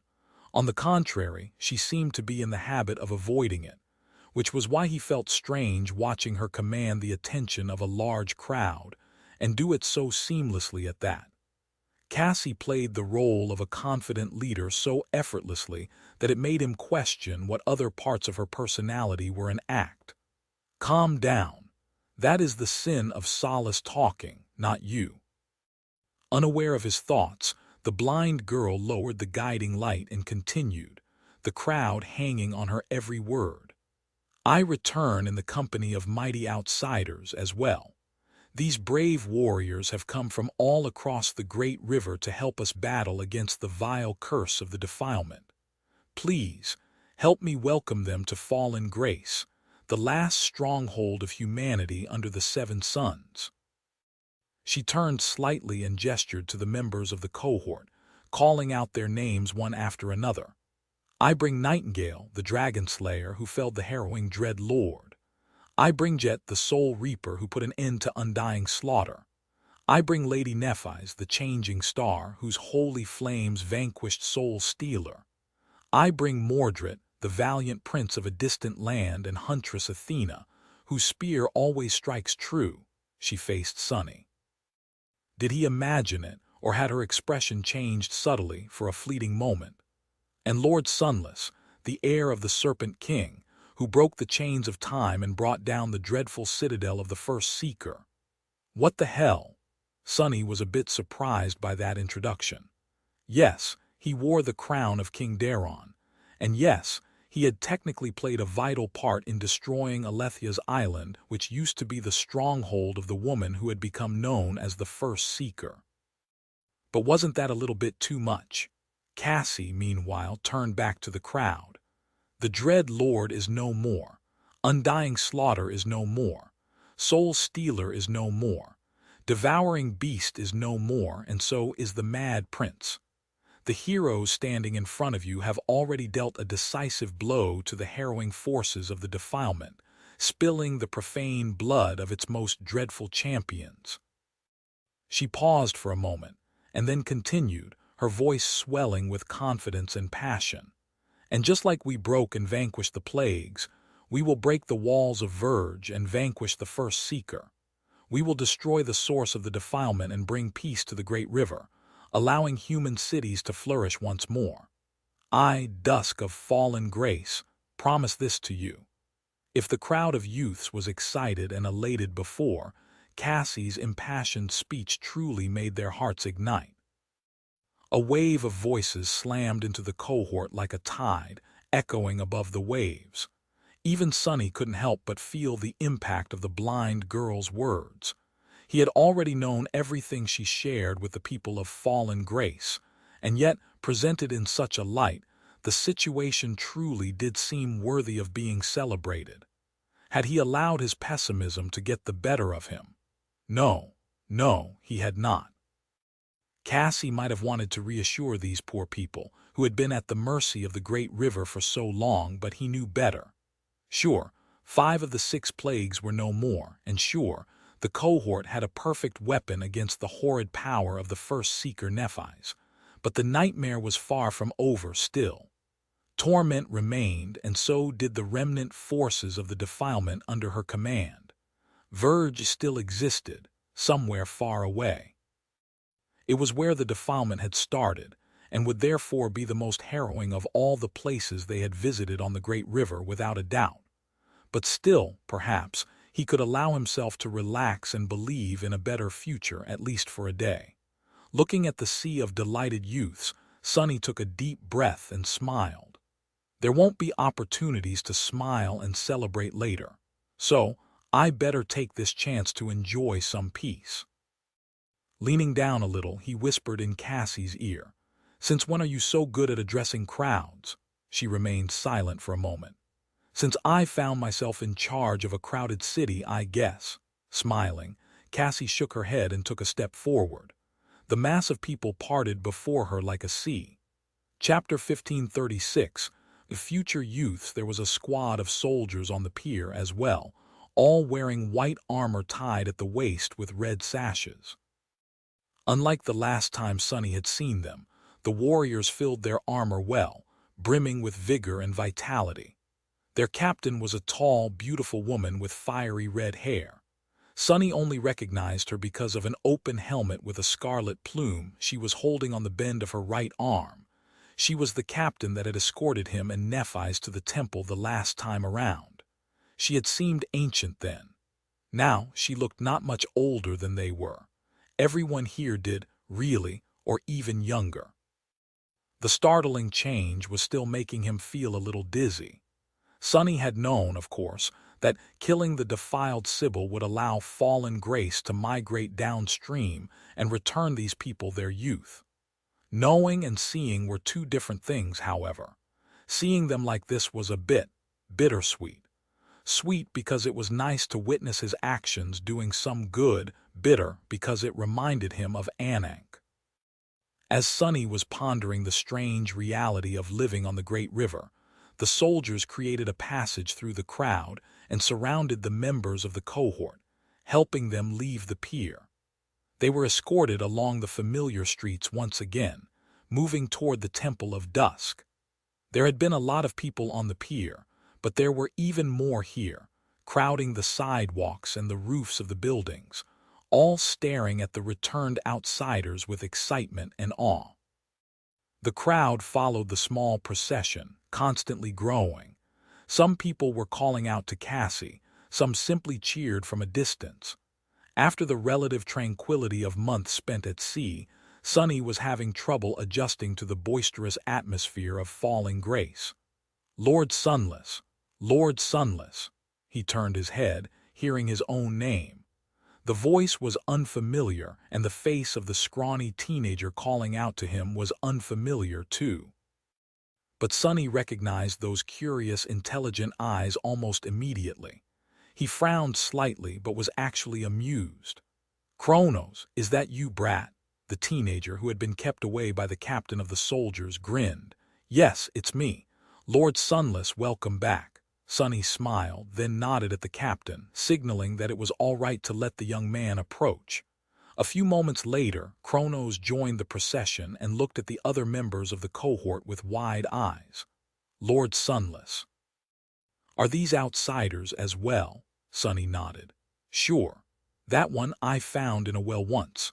That one is a freeloader who likes to invite herself into other people's houses. That one is in the habit of giving young men like us weighty slaps, so be on guard around her. Oh, and that one is a monster wearing human skin. Don't trust anything he says and never look him in the eyes. They are all incredible warriors, though. There is no one more qualified to fight the defiled here in the tomb of Ariel, that's for sure. Hearing those descriptions, the members of the cohort gave him sour looks. Effie shook her head. How come Cassie's introductions are so much better? Chrono stared at her belly with a curious gaze. Noticing it, she grinned. What do I need to give another talk? No, wait. You can be 100 years old for all I know. How old are you, kid? The teenager chuckled awkwardly. Oh, I'm 18, my lady. Sorry, I didn't mean to stare. 18. The last time Sonny had seen Kronos, he had been 17, so they had not spent that much time away, much less than he feared at least. It had been no more than a month of 2 at most before he remembered himself on Alethia's island. The teenager, meanwhile, blushed in embarrassment. It's just that my wife and we were thinking of going to the House of Youth ourselves, since it was rebuilt recently. But it's probably not a good idea still. Hearing that, Sonny almost stumbled. What, wait, since when do you have a wife? Kronos laughed again. Right, you don't know. Well, we knew each other for a while, but since we were both old and decrepit, there was no point in anything except for quiet friendship between two elderly folk. Once the city migrated downstream and we were both suddenly young once again, well, one thing led to another. He scratched the back of his head bashfully.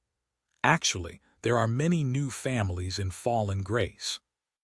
We all thought for a long time that we would be the last generation of the river people, but now it's a bit strange. People are actually looking forward to the future. The captain of the soldiers, who had been listening to the conversation silently, gave him a reproachful look. You are too young to go to the House of Youth, brat. In fact, you should still be in the House of Youth, not as a parent but as a child. Spend a few decades growing up before thinking about acting like an adult and starting a family. She seemed to be from a generation that had experienced things properly, unlike Kronos, who had turned into an old man before reaching adulthood and was only now learning how to be young. Effie observed them with a perplexed expression, then glanced at Sonny and winked. You hear that, doofus? This guy is 18 and has already proposed to his girlfriend. What were you doing at 18? Sonny gave her a dubious look. You should remember it well, no. I had just helped Nephi's win a bloody civil war, and then led all the surviving dreamers of the Dark City to safety while the sky was more or less literally falling on our heads. Kronos stared at him incredulously for a moment, then suddenly asked, his voice full of curiosity, How terrible! Does the sky fall often outside? Effie laughed. More often than you would think when this guy is around. Chapter 15, 37 Last Testament. Eventually, the cohort reached the familiar island ship that carried a beautiful palace of white stone, the Temple of Dusk. Sonny had spent enough time under its roof to feel a hint of nostalgia at the sight of it. That was where he and Nephi's had felt both hopeful and wary before their first meeting with the fabled Sybil of Fallen Grace, only to meet Cassie instead. The blind girl's 2 ascended guards were waiting for them at the entrance to the temple. Unlike the other citizens, they had not changed as drastically. Both looked much younger, true, but were still mature and taciturn. Their composed faces did not betray any emotion when they bowed deeply to Cassie, but he could sense the deep care and reverence in their gazes. Despite that, the 2 seasoned warriors still wielded the macabre symbols of their duty to not only protect their lady from any danger, but also protect the city from the lady, if need be. The woman wielded an unsheathed greatsword, while the man held a crimson silk cord. Cassie greeted them both warmly, not paying any attention to the tools they were prepared to use to end her life. With that, the cohort was ushered to a hall where a feast had already been prepared. The leaders of the different forces within the city were gathered there, waiting to meet their returned ruler and the champions she had brought back from her journey. The next few hours were a bit tedious for Sonny. He enjoyed the food and the beverages while listening silently to the conversation. They had been gone from Fallen Grace for just shy of 8 months. Around 1 month had been spent to reach Alethia's island, 3 or 4 to escape it, 1 more to reach Twilight, and the last 2 months to come back. During that time, the city had migrated downstream after receiving the news that the defiled Sybil and her drowned minions were eliminated. There had been no major attacks on Fallen Grace since, although the awakened warriors left to protect it and a few masters, as well, including the 2 deaf guards, had fought against many wandering nightmare creatures. Luckily, those had been feral abominations, not war parties of the defiled. The defenders of the city had been able to either slay or chase the monsters away without letting them damage the island ships. Fallen Grace was indeed doing much better than it had when Sunny and Nephi's first reached it. That was already apparent after their walk to the temple, simply from all the activity and repair work they had noticed on the streets. The city felt invigorated. The reports of the leaders of the city only confirmed what they already knew. Cassie seemed gratified to hear that Fallen Grace, which she had cared for in solitude for an entire year, was doing well. A rare bright smile found its way onto her face, reminding Sunny of how earnest and soft-hearted the blind girl had been once. A long time ago. In turn, she shared the story of their journey, a somewhat simplified and embellished version of it, at least with the leaders of Fallen Grace. Then came the part of the conversation that these people had been waiting for with bated breaths. Without wasting any time, Cassie announced that she would be departing again shortly. This time, to lead the group of outsiders she had gathered to attack Verge and rid the great river of the curse of the defilement once and for all. The people gathered in the hall seemed stunned to hear that. Not only were they struggling to conceive of the fact that such a thing was even possible, they were also startled and heartbroken to learn that their lady would be leaving mere days after returning home from a long and harrowing journey. But there was no way around it. The cohort was determined to only spend as much time in Fallen Grace as was needed to perform light repairs on the chain breaker a week, at most. There was no point in staying longer. It would only give Torment, who was a potent seer herself, more time to prepare for their arrival. More than that, they were on a timer. Effie's pregnancy was nearing the end stage. She was already close to 8 months along. If they lingered in Fallen Grace, her child could be born on the way to Verge.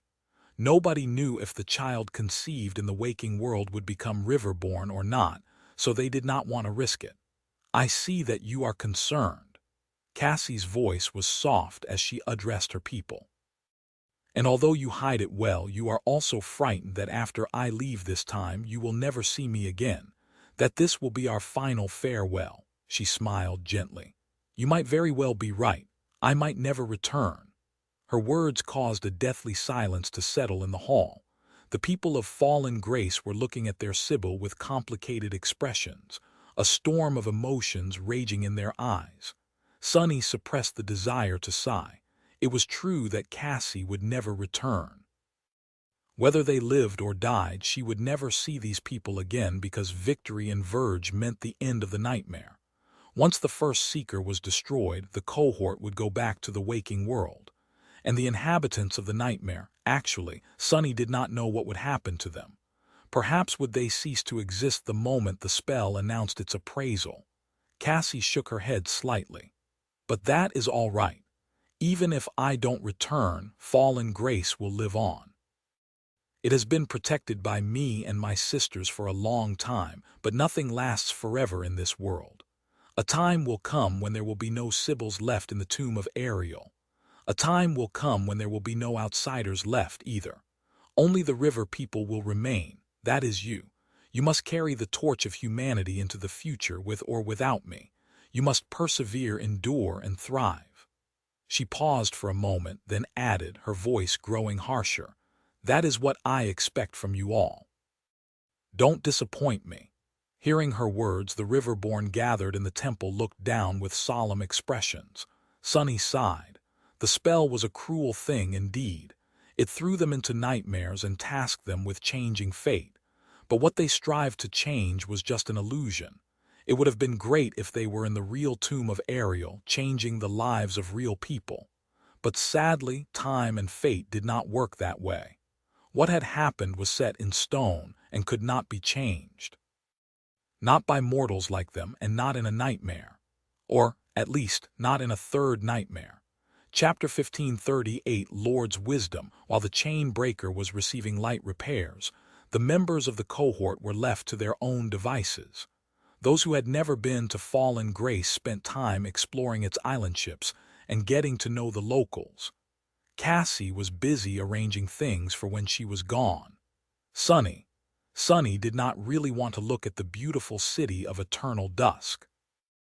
It made him wistful, and so he threw himself back into weaving, knowing that there was not much time left. He did, however, continue to observe the blind girl through one of his shadows out of habit more than anything else. By now, since she had never done anything to confirm the accusations made by the Sin of Solace in the past 2 months. He also sent one of his shadows to keep an eye on Mordred. Sunny was certain that Cassie was doing the same. As well, the Prince of Nothing could not be trusted to be on his best behavior in a city full of people, especially people who were inhabitants of a nightmare, and therefore no different from his countless victims in the Kingdom of Hope. But Mordred did not seem inclined to go on a massacre in Fallen Grace. In fact, he was mostly interested in its myths and legends, of all things, spending his days talking to people on the streets and listening to their stories. The people seemed to enjoy his company. On the 3rd day of their stay in the last human city, Sunny successfully altered the transcendent arrow memory Nephi's had earned in Twilight, elevating its rank to supreme. The onerous process of transplanting a new nexus and reinforcing the weave to withstand it left him drained and fatigued. So Sunny decided to let himself rest and left the temple, eventually finding his way to the edge of the island ship. Sitting down there, he observed the busy canals of Fallen Grace and allowed his tired mind to rest. It was not long after that when Kronos found him, brimming with endless curiosity, just like always. Today, however, the teenagers at least tried to keep it in check. Noticing his strange behavior, Sunny raised his eyebrow and asked, "What's on your mind?" The young man hesitated for a while but eventually asked, "Lord Sunless, I heard that you won't be returning from Verge. Is it true?" Sunny looked at him, frowning a little. Then he looked away and sighed. "Sure, we aren't planning to die, mind you. It's just that we are outsiders. Once the defilement is destroyed, it's back to the outside for us." Kronos seemed saddened by that response. He stared at the water dejectedly. "What is it like, really? The world outside Ariel's tomb? What are you going to do after leaving here?" Sunny blinked a couple of times. Indeed, what would he do after leaving the nightmare? He had no idea. It was hard to tell, considering that the state of Antarctica and the waking world in general was entirely unknown. The war between valor and song would probably grow more intense. The nightmare gates would continue to pop into existence, slowly consuming the waking world and making it a part of the dream realm. No matter how much Sunny wanted to simply live a good life, he knew that these events would not let him remain a bystander. After a few moments of silence, he shrugged. "Well, it's more or less the same. There is no defilement, but there is still corruption. Nightmare creatures are running around devouring people, so awakened like me need to keep them in check. So I'll probably be battling some hideous abomination every other day, cursing loudly. That's life for you. The secret to a happy life, though, is to do all these things in good company. Oh, and in a place with good plumbing." He glanced at the teenager and smiled. "Why, what are you going to do after we get rid of the defilement? Are you really going to the House of Youth?" Kronos laughed awkwardly. "Well, I will eventually, but probably not just yet." He looked into the distance at the bustling streets of Fallen Grace and sighed. "In truth, I've been sensing my soul essence recently a bit. So I'll probably work on forming a soul core and becoming an awakened. Even if you and the other lords and ladies defeat the first seeker and vanquish the defilement, there will still be corrupted creatures left, threatening our city. Someone has to defend it after you leave." Kronos smiled. "Plus, I've always been interested in how the city works. All these people, all these moving parts, it's a bit of a miracle that a place like Fallen Grace can exist, don't you think? Lady Dusk has always been taking care of us. What are we going to do without her?" His eyes turned cloudy for a moment but then shone brightly once again. Wiping them, he smiled again. "I want to make sure that Fallen Grace continues to exist and thrive just like she told us to, for myself, my wife, and our future children. But I'm just some brat, so I figured I should become really strong first, like you, Lord Sunless." So that people had no choice but to listen to what I had to say. Sunny looked at him incredulously. Kronos was, indeed, just some brat, but all great people whose deeds shaped history had been brats once. Would this kid become a great leader one day? Would his actions shape the future of Fallen Grace and create a world where his children could grow up safe and happy? Would the stories of his deeds become legends one day? Or would he disappear without a trace once the nightmare was complete? Sunny forced himself to smile. "Strong like me. Brat, do you think people actually listen to what I have to say? Stronger, become much stronger than me. Then they'll listen." With that, he patted the teenager on the shoulder and rose to his feet. The charm memory waited to be altered. The day of their departure from Fallen Grace was drawing near. "Stronger than you, my lord, be but. No, that's just unreasonable." Sunny looked at the startled youth with a smile, then shook his head and headed away. "Then be unreasonable." Imparting Kronos with that piece of questionable wisdom, he returned to the temple and spent a few sleepless hours going over his plans for altering the transcendent charm. He felt that he had already accounted for everything that could go wrong, so he would probably be ready to start the process once his essence was replenished by the crown of Twilight. Just when the night fell, however, something distracted him from the preparations. After wasting its time for months, the shadow that had been following Cassie finally noticed something strange about her movements. Chapter 1539. Sybil's secret Sunny was in his quarters, going over the plan for altering the transcendent charm. Outside, Fallen Grace was bathed in the beautiful glow of the iridescent water. The short night had descended on the world, shrouding the sky in absolute darkness. In that dark hour, Cassie was walking along the corridors of the temple, which wasn't that strange in and of itself, if not for the fact that she was alone. Usually, the two deaf guards would be following behind her, but they were nowhere to be seen. The only thing accompanying the blind girl was the shadow Sunny had sent to keep an eye on her. Back in his quarters, he straightened and frowned, distracted from envisioning the complicated tapestry of the charm's spellweave. What is she up to? Cassie had not given him any reason to feel worried in these past 2 months. Honestly, monitoring her movements was an afterthought by now. Sunny had certainly hoped that it would remain that way. Feeling a bit somber, he glanced at the motionless figure standing a few meters away. The Sin of Solace was staring at him silently, not bothering to say anything. However, his gaze expressed more than enough. Sunny winced, then looked away. "Don't you glare at me. I'm sure it's nothing." He said that, but did not command the shadow to back away. Instead, he dedicated more of his attention to observing Cassie. The blind girl certainly did not seem pensive or secretive.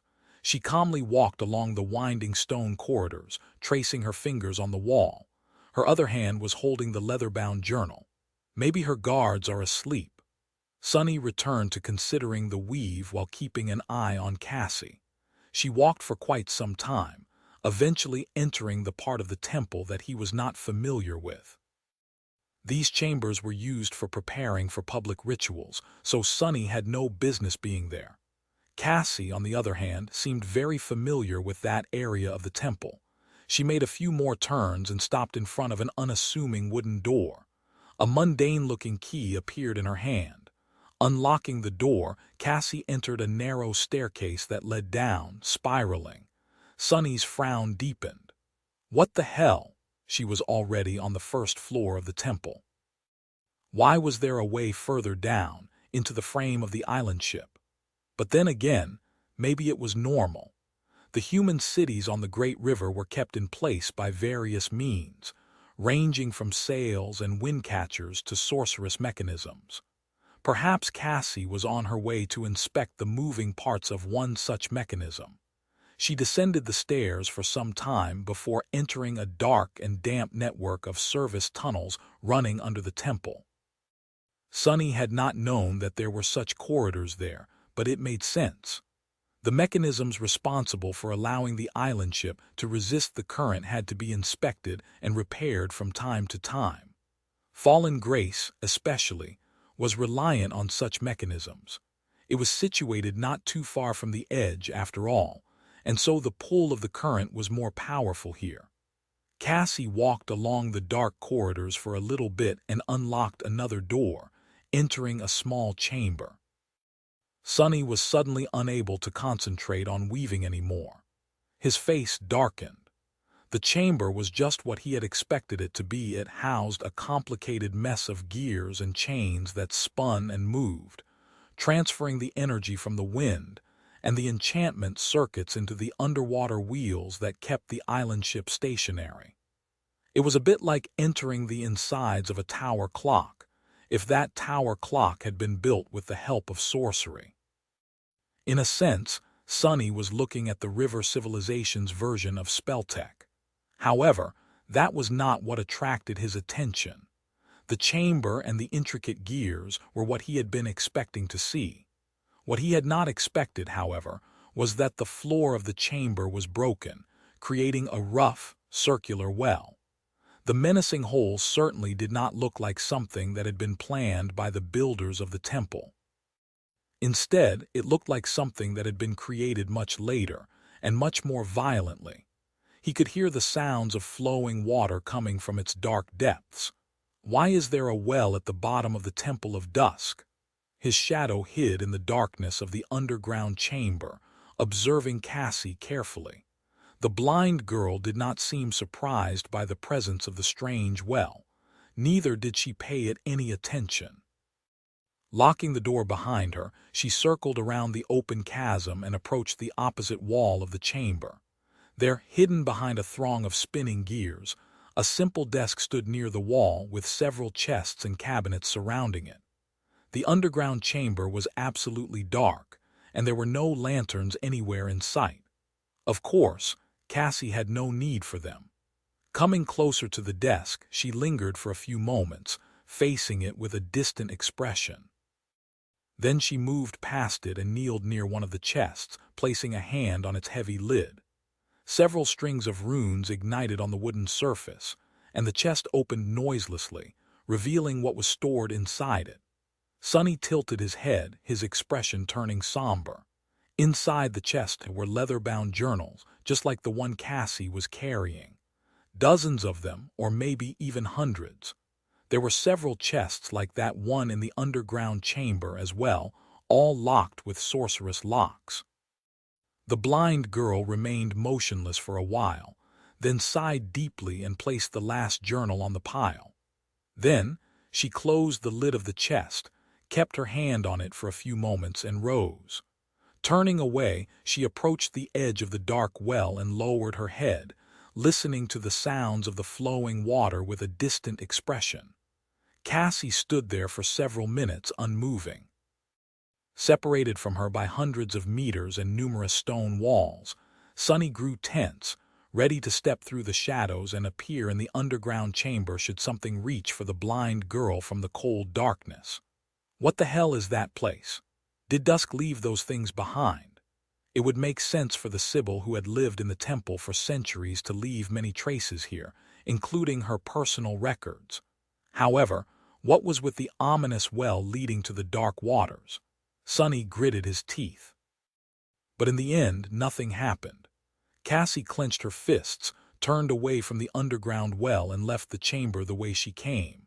Ascending the narrow steps, she re-entered the temple proper and traced her way back to her quarters, entering them through a private passage. It was only then that Sunny allowed his tense body to relax. His mind, however, was anything but calm. Why would Dusk have a secret like that? He hesitated for a while, then felt a cold chill run down his spine. Or does it have nothing to do with Dusk at all? Chapter 15:40 Clouded Judgment. The feeling of restlessness Sunny had felt after leaving Twilight returned. Something strange was going on with Cassie, had been going on for a long time maybe. He was almost sure of it. But it was the almost of it all that made the situation so difficult. He did not know what to do, confront her, share his concern with others. What would he say? That Cassie should not have survived Twilight. None of them should have survived there, really. That she kept journals. There was nothing wrong with that, and claiming otherwise would only make him seem strange. That she was too quiet and unassuming, which made him feel as if she was hiding something vital from them. That sounded like paranoia talking. In fact, it was the sin of solace whispering into his ear. The sin of solace, whose only purpose was to drive him mad. Was he a fool to listen to these whispers? Sunny was not even sure himself what he was suspecting Cassie of, just that he did not feel comfortable with her secrets. But was it really because there was something off about the blind girl, or was it simply because he had never trusted her? Was he still secretly holding on to the grudge after what she had done on the forgotten shore, which painted his perception of her?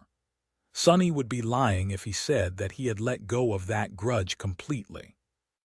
None of the others seemed to suspect Cassie of anything, so why was he the only one looking for faults in her actions? Ah, damnation! What was he supposed to do? Did he even need to do anything? So what if Cassie had a pile of old journals? So what if she kept secrets? Was he the right person to blame someone for not being entirely honest? More than that, he had always known that Cassie kept much of what she knew to herself. In fact, Sunny was the reason why she had closed herself off. To begin with, he was the one who had told her how destructive of a poison her visions were, in the most cruel way he could think of, at that. Her personality had only begun to change after that bitter conversation they had in the medical complex of the academy, right after coming back from the forgotten shore. Nephi's was aware that Cassie knew much more than she was letting on, too. She had told him so herself, during one of their conversations on the Ivory Island. So why was Sunny reacting so strongly now? Because we are so close to victory. Because this nightmare was so dreadful, and its end was swiftly approaching. Sunny was nervous that something would ruin their chances of returning to the waking world, and the ominous shadow of torment was the last thing standing between them and salvation. Torment had never appeared before them, and so she was as frightening as their imaginations could make her. Perhaps Cassie was just a substitute for all that fear, or perhaps there was really something ominous going on with the blind seer. Oh, she is definitely planning to betray you, again. The sin of solace smiled, looking at him with dark amusement. Sunny cursed and threw a wooden tray at the sword wraith. The tray passed through the apparition and fell to the floor, clattering loudly. The hateful wraith laughed. Fool, you are simply incapable of learning, are you? Even after what she did to you, what she took from you, you are still willing to give her the benefit of the doubt. No wonder you ended up being made a slave by her. Ah, and she never even apologized. I bet she doesn't feel even a little bit remorseful about her betrayal. Since she doesn't, what is going to stop her from turning on you again? Sunny glared at the sin of solace, then took a deep breath. He slowly calmed down. That doesn't even make any sense. At least try to be convincing when you are spouting nonsense, will you? Sunny was prejudiced against Cassie, that much was apparent. Deep in his heart, he still harbored resentment toward her. He valued and cared for her as well, but that was beside the point.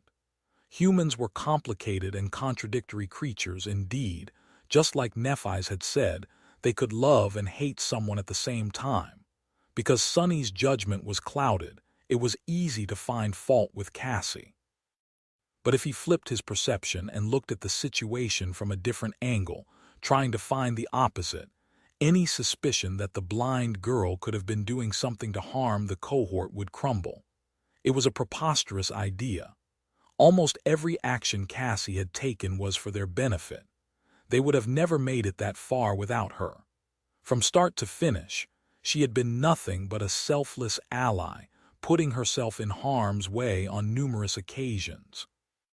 Finding the scattered members of the cohort, escaping Alethia's island, surviving the depths of the great river, none of that would have been possible without her. So, no matter what secret Cassie was keeping, it was not something that would harm the cohort. Sonny had no reason to worry about that. After realizing that, he felt his heart calming down. But then, it suddenly felt heavy once again, because while Sonny did not have a reason to worry about the cohort, there might have been a reason to worry about Cassie.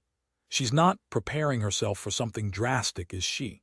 A deep scowl appeared on his face once again. He remained silent for a while, then shook his head. No, she wouldn't. Cassie might seem soft, but she is one of the strongest people I know. She's much stronger than anyone gives her credit for. Still, a tiny seed of doubt remained. Sonny cursed quietly, threw a hateful glance at the sin of solace, and turned his attention back to the transcendent charm. The day of their departure was swiftly approaching, so he had to perform the alteration as soon as possible. Chapter 15:41. Into the sunset on the last night before their departure from fallen grace, Sonny let out a deep sigh and listened to the spell whisper into his ear. Your memory has been destroyed. You have received a memory. With that, the transcendent charm he had been working on had become a supreme one. Its enchantment, which enhanced the material properties of objects, was further strengthened. Not only was the nexus of its weave more potent now, but the weave itself had also been made more robust to withstand the increased pressure. Strings of ethereal light were intertwined with the black threads of shadow essence, forming a mesmerizing tapestry. Sonny took a deep breath. 4 down, 1 to go. He had saved the hardest memory for last, the transcendent memory of the 7th tier meant for Nephis. That one he was going to have to alter on their way to Verge. Things were happening so fast now. Looking back at what he had experienced in the nightmare, it was hard to believe how close the end of it all was. It seemed like Sonny had been sharing the catch with Nephis and Anik just yesterday, but now he was approaching the finish line. Dismissing the charm, he rose and stretched his limbs, then left his quarters. It was night, but no one in fallen grace seemed to be asleep. While Sonny was passing by the windows, he saw numerous people crowding the streets on the neighboring island ships. They were all looking at the White Temple, knowing that their lady and the outsider warriors she had gathered were going to leave come dawn, or rather dusk. Leave to challenge the very source of the defilement. It was not an exaggeration to say that their fates depended on the result of their journey. However, looking at these people, Sonny did not feel that they were concerned for themselves. It seemed like they were concerned about Dusk and her outsider companions instead. Funny, Sonny could not remember the last time he had watched someone go into battle on his behalf. It must have happened occasionally, but he was usually the one doing the fighting. In Antarctica, he had carried thousands of refugees on his back across the frozen hellscape, which had seemed like a burden at the time. But in a sense, he would have been burdened watching someone fight and die for him more. So he could easily understand the complicated storm of emotions brewing in the hearts of the people being left behind in fallen grace. He often complained about how harsh and unforgiving the life of an awakened was, but it was also a privilege. Consumed by such detached thoughts, he entered the hall where Cassie was giving the last orders to the people who would be ruling the city in her absence. Some of them he knew, like the captain of the soldiers or the carpenter who had been in charge of repairing the chain breaker, while others were strangers. All of them bowed respectfully when he entered. Lord Sunless. He nodded at them and approached Cassie, then placed a hand on her shoulder. A spark of energy traveled between them as the supreme charm was transferred from his soul to hers. Here, all done. The enchantment is substantially more powerful now. It also consumes much more essence, so be careful. She summoned the charm, which was shaped like a jade flower, and weighed it on her hand. Soon, the petals of the ornament ignited with a soft glow, hinting that its enchantment was activated. At the same time, the hilt of the quiet dancer glistened. A faint smile appeared on Cassie's lips. "Thank you," Sonny nodded, then hesitated for a few moments. There were too many people around them, so he couldn't be too free in what he said. Still, he didn't want to remain entirely silent. Eventually, he removed his hand from her shoulder and asked, his voice serious, "Listen, are you all right?" Cassie raised an eyebrow, seemingly confused. "Sure, why wouldn't I be? I'm better than ever." There was a rare hint of sincere relief and anticipation in her voice. Sonny frowned, lingered for a moment, then nodded again and turned to leave. In truth, he had wanted to use this opportunity to retrieve the shadow that followed Cassie around. But hearing that answer, he changed his mind. Keep her company for a little while longer. Who in their right mind would be relived in such a situation? Leaving the shadow behind, he left the hall and went to find the other members of the cohort. The night ended quickly, and the 7 suns rose from the waters of the great river once more. Fallen Grace was once again painted by the vivid radiance of the blazing sunset, drowning in its crimson splendor. The soldiers, all wearing their white armor, had formed a corridor on the streets of the floating city. Their gazes were solemn as they watched the 7 outsiders leave the temple and walk toward the piers. Separated by that living wall, the crowd of citizens was watching them, too. This time there were no cheers. Instead, everyone was silent, which felt a little eerie. Feeling the weight of countless gazes, Sonny was reminded of the docks of Falcon Scott on the last day of evacuation, for some reason. Back then, people had been desperately trying to get on the last leaving ship, knowing that everyone who stayed behind would die. Today, the situation was exactly opposite. The people staying behind were going to be safe. The ones who were sailing away would be risking their lives. However, the atmosphere was strangely similar. Desperate desire that could not be expressed with words, fear, longing, and shame, sorrow, grief, and pain, and hope. Hope was such a powerful and resilient thing, unreasonable even. It could bloom even in the most terrible of situations, bringing with it strength to go on. Sonny knew hope better than most, and hopelessness too. They reached the pier and boarded the chain breaker. Turning back, Sonny looked at the crowd one last time. Most of these youths looked unfamiliar even if he knew them from before. Their appearance had changed now. He did, however, notice Chrono standing in one of the first rows, accompanied by a pretty young woman. Noticing him looking, the teenager smiled and waved. "This guy," Sonny smiled and waved as well. He even winked, making the brat look startled. "This is what we're fighting for, I guess, in a way." There was a little empty space in front of the gangway leading to the ship. Cassie's 2 deaf guards were standing there, looking up at her with lost gazes. She turned around and faced the crowd. This time, however, there was no speech. The blind girl remained silent for a few moments, then addressed her guards instead. "Thank you. You 2 are free now." They were looking at her, unable to hear those words. She smiled softly. "Thank you for everything. Take care of yourselves and of each other." The 2 ascended seemed to sway slightly, then knelt silently. The woman let go of the hilt of her sword. The man dropped his silk cord into the water. Tears were streaming down their weathered faces. Cassie sighed lightly, bowed deeply to the crowd, and turned away. "Let's go. It's time for us to leave." Soon, the chain breaker departed from the pier and rose into the sky. They were flying into the blazing sunset, disappearing into its blood-red glow. Forever. Chapter 1542, Last Journey, and there it was. They had left on the last journey of this tumultuous, dreadful nightmare.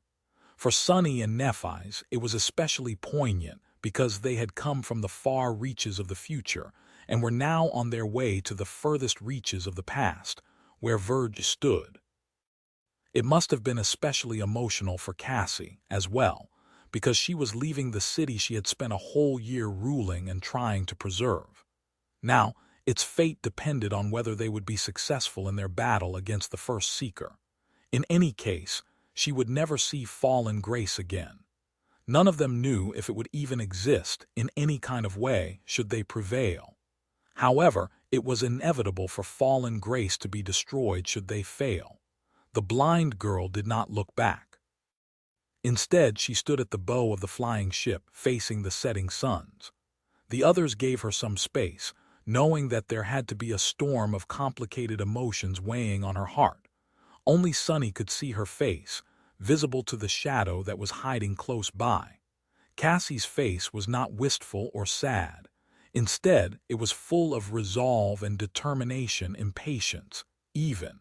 It was as though she had been waiting for this moment for a long, long time, which was true, of course.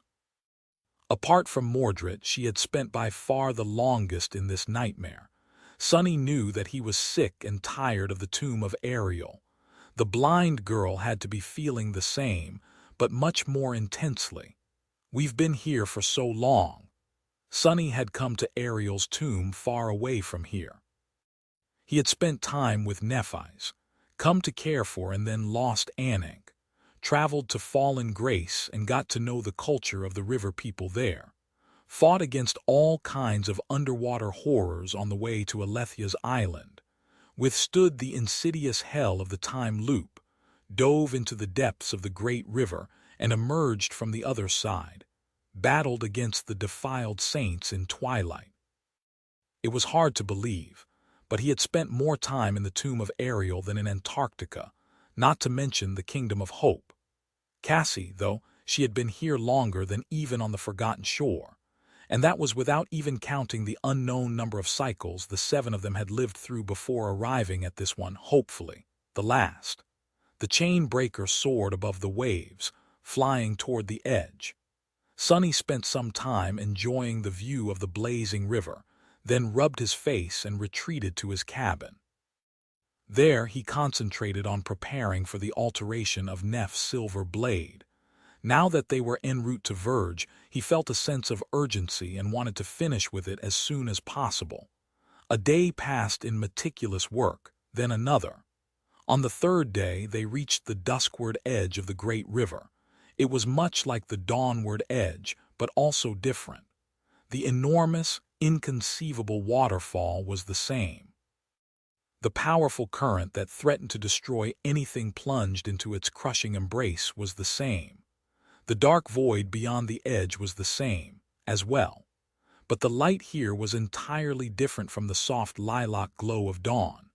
Instead of the tender radiance, the water here was burning with an intense crimson glow, almost like it was on fire. The inconceivable waterfall that stretched in both directions as far as the eye could see was painted vibrant red, as well. It was almost as if a sea of blood was spilling into a boundless, dark abyss. Enthralled by that dreadful sight, the members of the cohort gathered on the deck. The distant whispers of the falling water had grown into a deafening roar, making it hard to speak. So they remained silent. The chain breaker crested the breaking point of the waterfall and flew into the abyssal darkness, leaving the great river behind. Soon, the roar of the edge grew quieter, and then disappeared in the howling of the wind. They had returned to the dark abyss of the interior of Ariel's tomb. This time, however, their journey was going to be different from the previous time they had visited the boundless darkness. That was because, unlike the first time, the chain breaker would be crossing the space within the loop of the great river, as opposed to the empty space between it and the walls of the pyramid. None of them knew what exactly would be waiting for them there, but at least there was no threat of the terrifying swarm of the dark butterflies becoming aware of their presence, since they would not be coming anywhere near the walls of the pyramid, where the great monsters slumbered. They also did not know how long the journey across the empty space in the middle of the looping river would take. The last time, They had arrived back to the surface of the great river rather quickly, but that was because space itself behaved strangely inside the pyramid. Still, it was going to be much faster than simply sailing all the way to the dawn of time. They were going to reach the waters surrounding Verge in a week, 2 at most, if nothing unforeseen happened.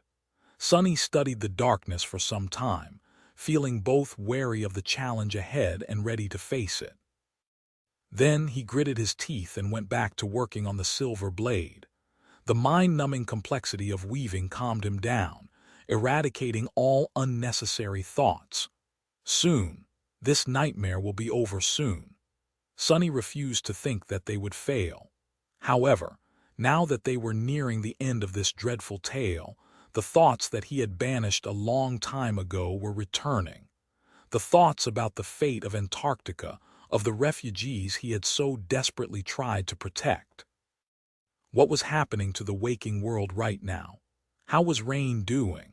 Was she healthy and safe, or infected by the nightmare spell and in the throes of going through her own trials?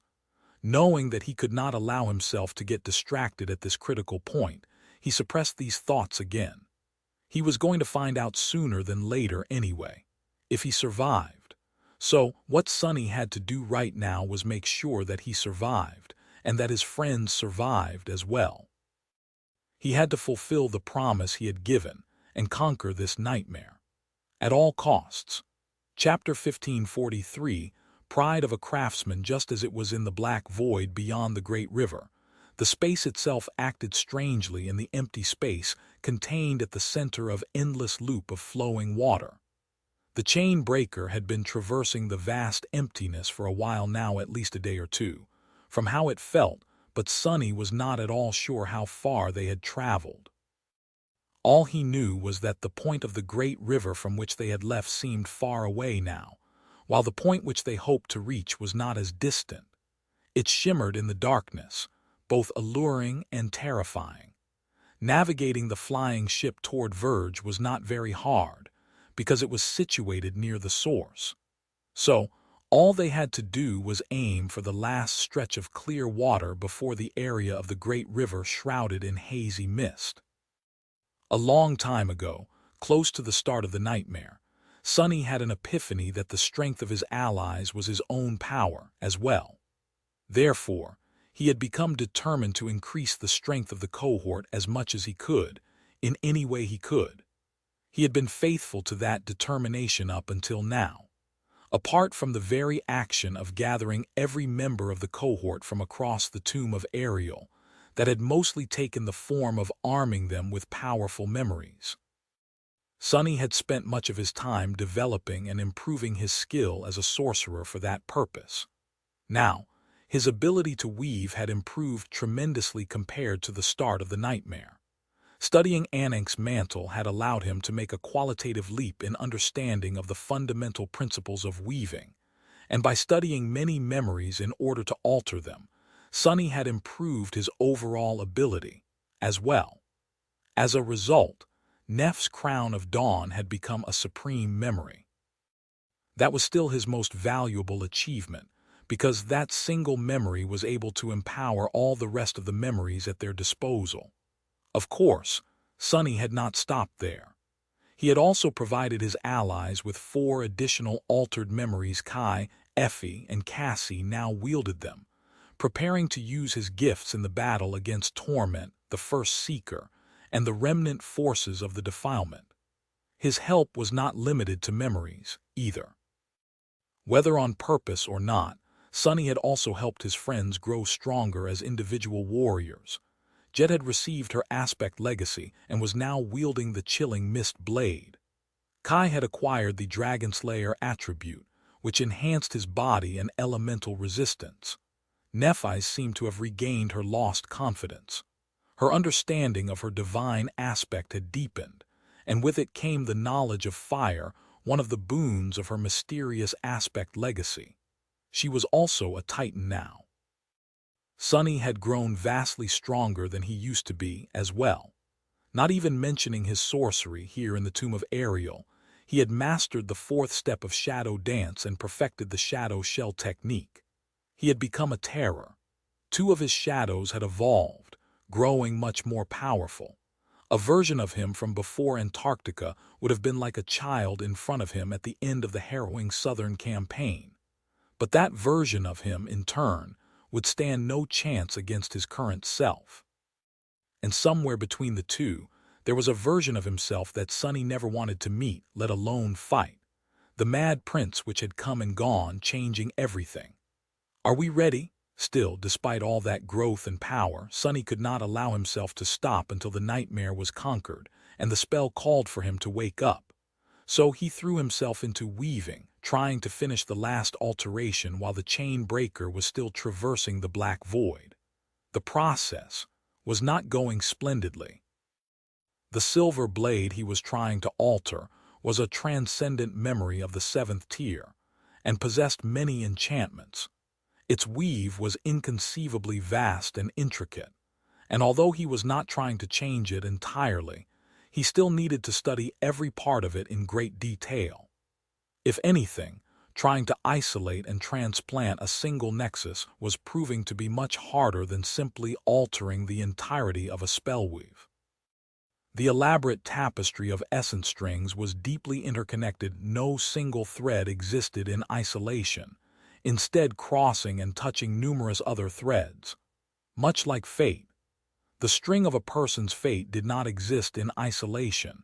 Either it touched the fates of countless other people, stretching from the past into the future, and thus influenced and was influenced by the greater flow of fate.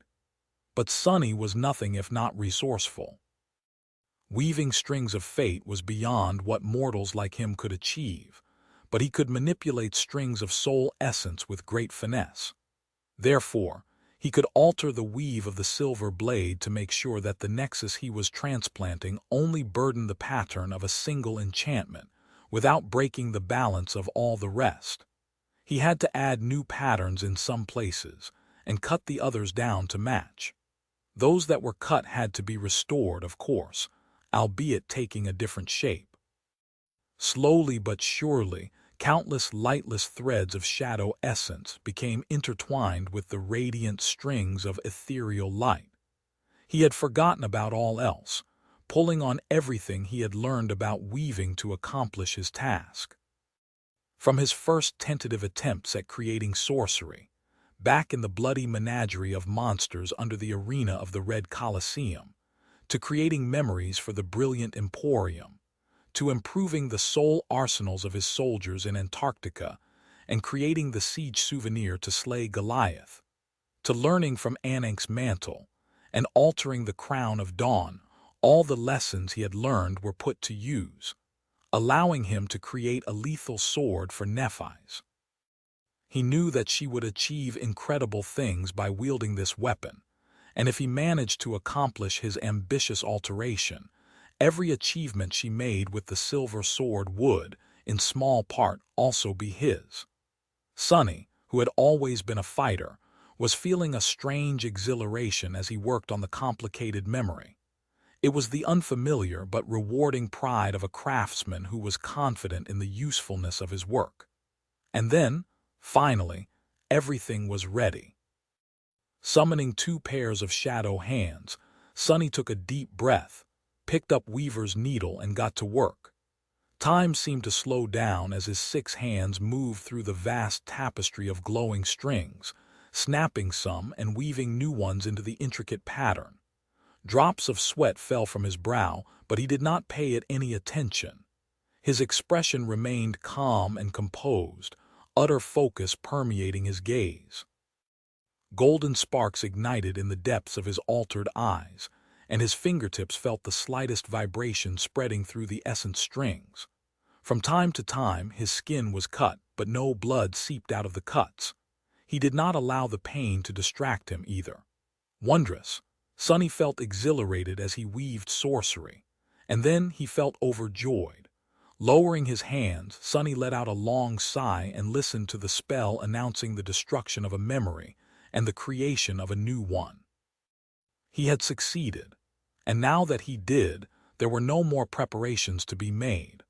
All that remained was to reach Verge and use everything little bit of strength he had accumulated to destroy the first Seeker and escape this dreadful nightmare. Chapter 1544, Innermost Void. After returning the silver blade to Nephi's and failing to say anything meaningful to her, Sonny did not have much to do. He spent some time with Kai, Effie, and Jet, enjoyed a good night of sleep, and then assumed his usual spot under the branches of the sacred tree to meditate. Everything that could have been done was already done. They had prepared as best they could. At least he thought they did. Now, all that remained was to clear his mind and prepare himself mentally for the coming battle. Sonny and his companions spent the rest of the time the chain breaker was traversing the empty void, clearing their minds and stealing their hearts.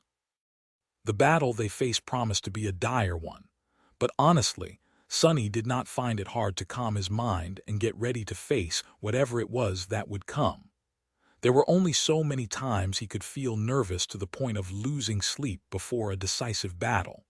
He had experienced so many bloody clashes in Antarctica that anticipating another one had long become an ordinary event.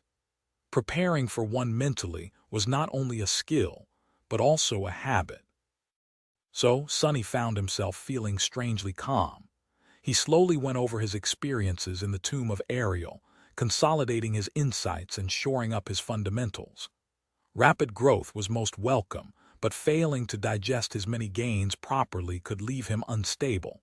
He had to eliminate all instability before reaching Verge. Others were doing the same, each in their own fashion. While Sonny meditated under the sacred tree, Nephi's practiced with her new sword, getting used to its weight and powers. Jet had found a hammock somewhere and was comfortably asleep in it. Effie was enjoying the snacks she had prepared for herself.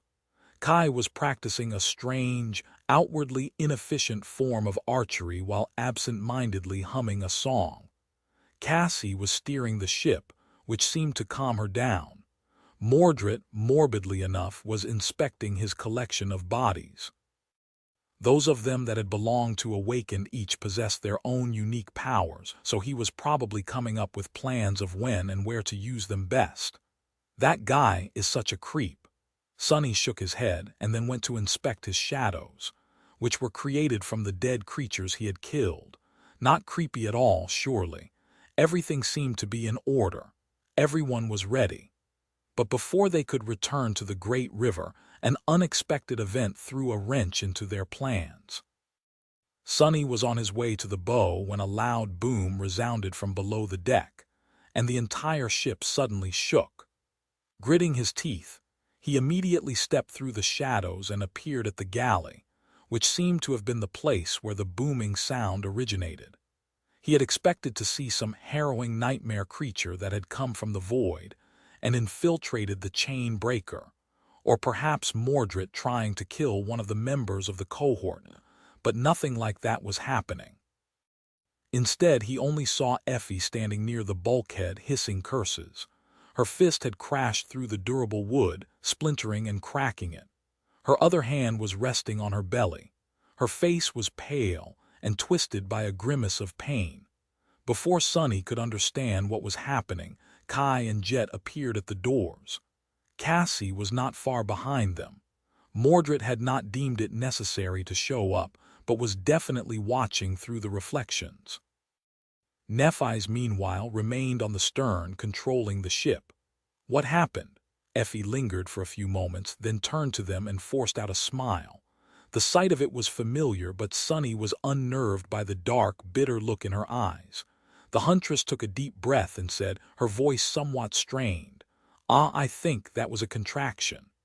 Sonny remained motionless for a moment, trying to comprehend the meaning of what Effie had said. Then his face fell. They had left Fallen Grace so swiftly precisely because they hoped to end the nightmare before Effie was due. No one knew what would happen to her baby if it was born here. Would it be riverborn or an outsider?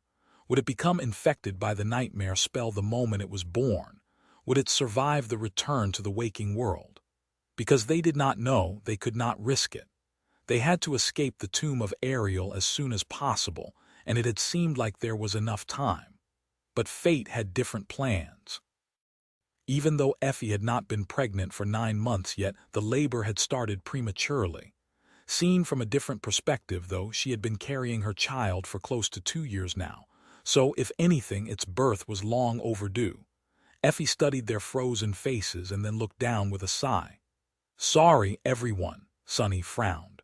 A moment later, he said in a stern voice, "What are you sorry for? Give that nonsense up right now. Also, please don't break the ship anymore. We need to traverse this bottomless abyss, so, it would be really inconvenient if it fell apart around us." He glanced at the other members of the cohort. Jet and Kai looked extremely worried, while Cassie maintained a calm expression. "First, I need to get Nephi's here." Effie was a master, and her pregnancy was nothing if not irregular. Sonny had very little idea about how to deliver a baby, but he knew that having a powerful healer at hand would be extremely helpful. Nephi's could recover from having her neck broken and most of her body vaporized. Certainly, making sure that both Effie and the baby survived the delivery would not be a problem. Banishing unnecessary thoughts from his mind, he shifted into problem-solving mode and pulled Kai away. "Let's go give the ladies some privacy." Then, glancing at Cassie, he said, "I'll send Nephi's down. You probably know what to do better than I do." Receiving a nod from the blind girl, he led Kai away. Ascending to the upper deck, Sonny walked over to the stern of the ship and stopped near Nephi's, who looked at him with a silent question. He lingered for a moment. "Effie seemed to be going into labor. Go there waiting, I'll steer the ship." A frown appeared on Neff's face, and she left the runic circle without saying a word. Soon, Sonny and Kai were left alone, but not for long. Mordred had appeared from somewhere, sparing them a curious glance. "I couldn't help but overhear. It seems that a wolf cub is about to be born, huh? How exciting. Can't say I ever heard about a child being born in a nightmare. That should be a first, even among the great clans." Before he was done talking, Kai suddenly turned and raised a hand. It seemed as if he had wanted to grab Mordred by the collar, but managed to control himself, and simply put a hand on his shoulder instead. Kai's usually gentle eyes were shining with a cold and furious kind of light. "You stay away from that child, Prince Mordred, I'm warning you." His clear voice did not contain the authority of his ascended ability, but it still crashed into the Prince of Nothing like a wave. Mordred stared at the usually charming archer for a few moments, amusement slowly disappearing from his gaze. Then he scoffed. "Who do you take me for, a monster?" He shook his head. "Well, all right, I might be a bit of a monster, but I'm not a fool. What do I gain from taking the body of an infant? Relax, Ascended Nightingale. We are all in the same boat, quite literally." Kai glared at him for a few moments more, then slowly removed his hand and took a step back, leaning on the railings. His expression was suddenly somber and pained. He remained silent for a while, then said in a lost voice, "How did this happen?" Sonny knew how he felt because he felt the same. Nevertheless, he suddenly had a ridiculous impulse to start explaining the birds and the bees to his friend, just like Effie had done to him so many times. Steering the chain breaker through the dark void, Sonny chuckled all of a sudden. "It just did. Don't worry with Nephi's there, it's all going to be all right." However, he knew that the delivery itself was not what Kai was worried about. It was everything else. Shaking his head, Mordred walked to the edge of the deck and looked into the dark emptiness beyond.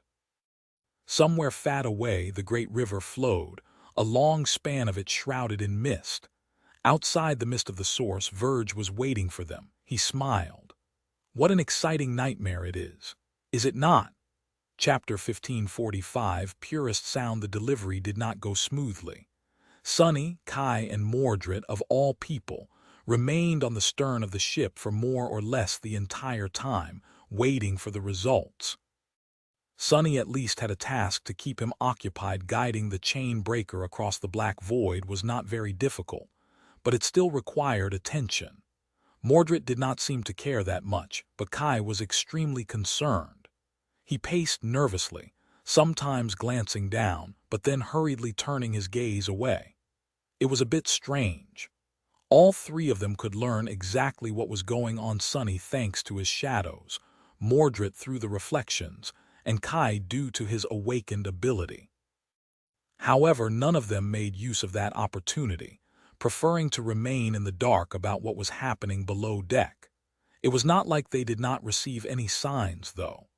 The chain breaker seemed to tremble from time to time, and Effie's voice eventually reached their ears, penetrating the impregnable wood the enchanted ship was built from. Hearing the barrage of curses pouring out of her mouth, Sunny was a bit reassured.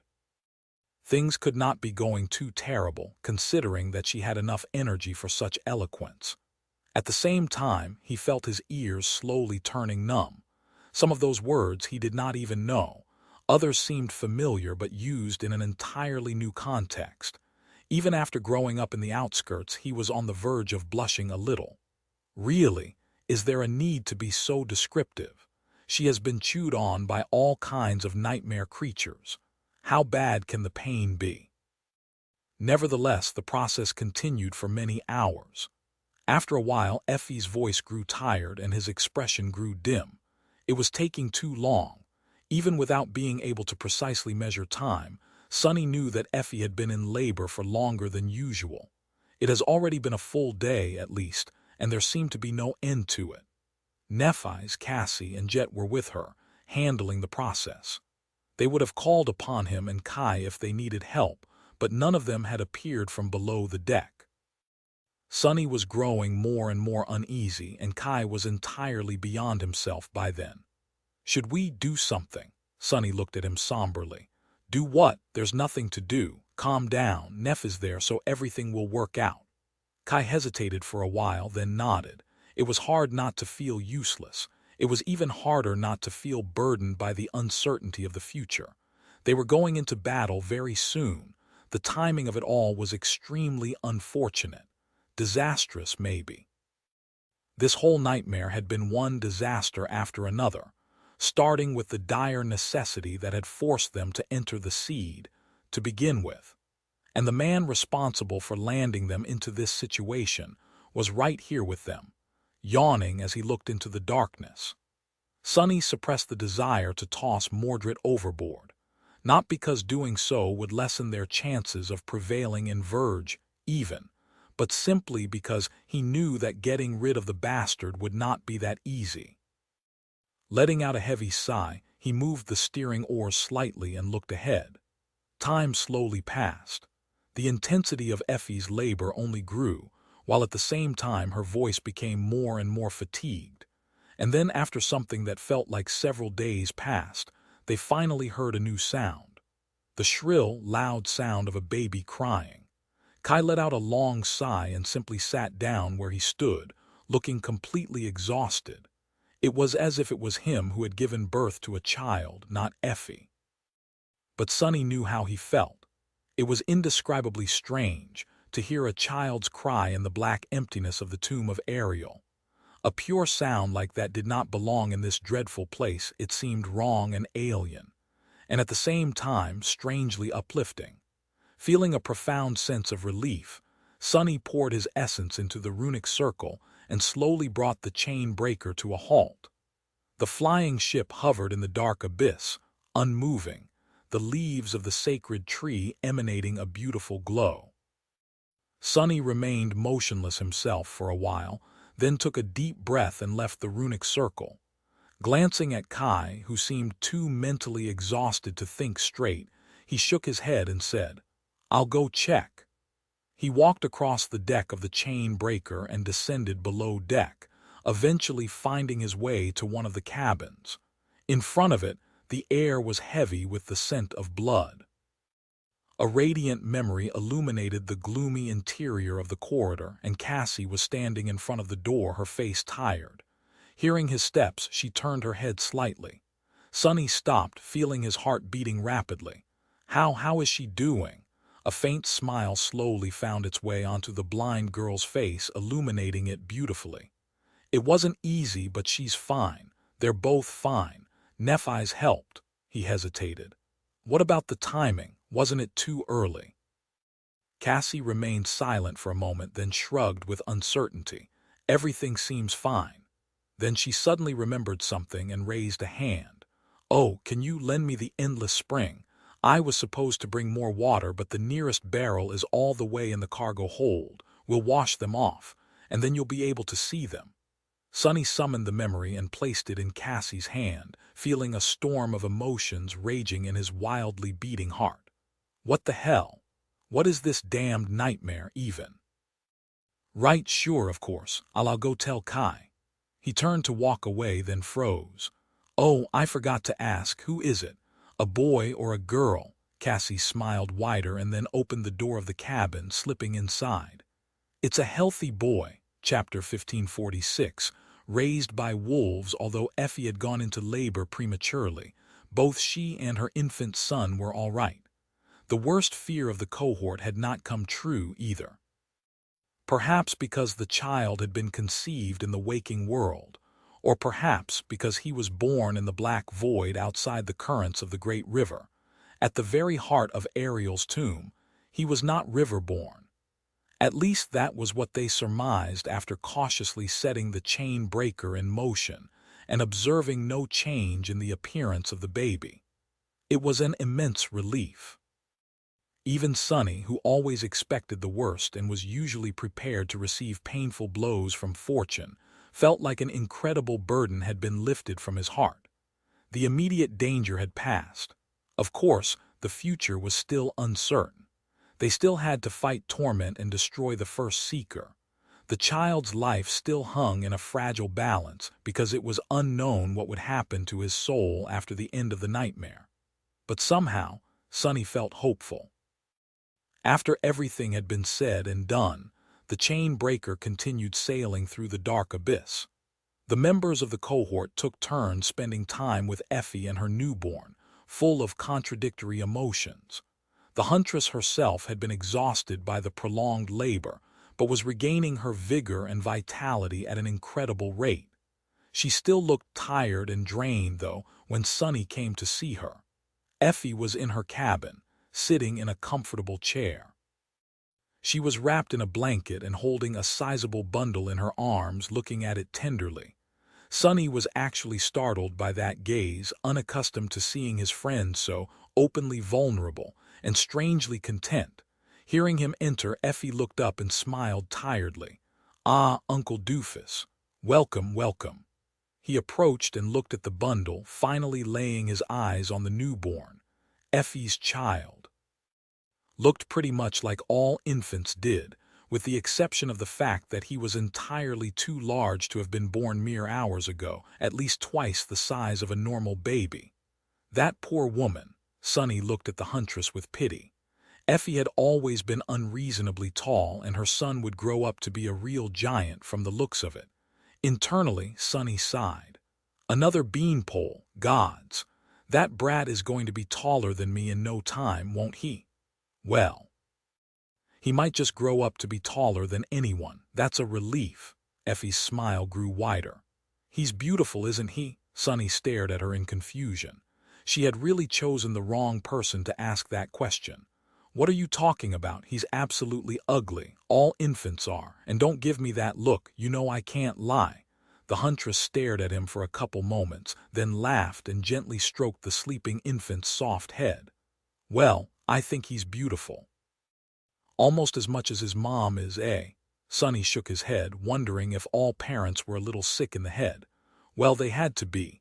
Otherwise, what would make them care for the poor infants? A bit of unreasonable affection went a long way. He hesitated for a while, thinking about the little life in front of him. The infant. Actually, it was not very convenient to keep calling him the infant. Glancing at Effie, he asked, "What are you going to name him?" She remained silent for a bit, smiling. Letting out a quiet sigh, Effie shrugged. "I can't just go and name him right away. I need to consult his dad first." There was a moment of somber silence, with both of them refusing to mention the fact that the baby's father was most likely long dead. Effie looked back at her son and smiled again.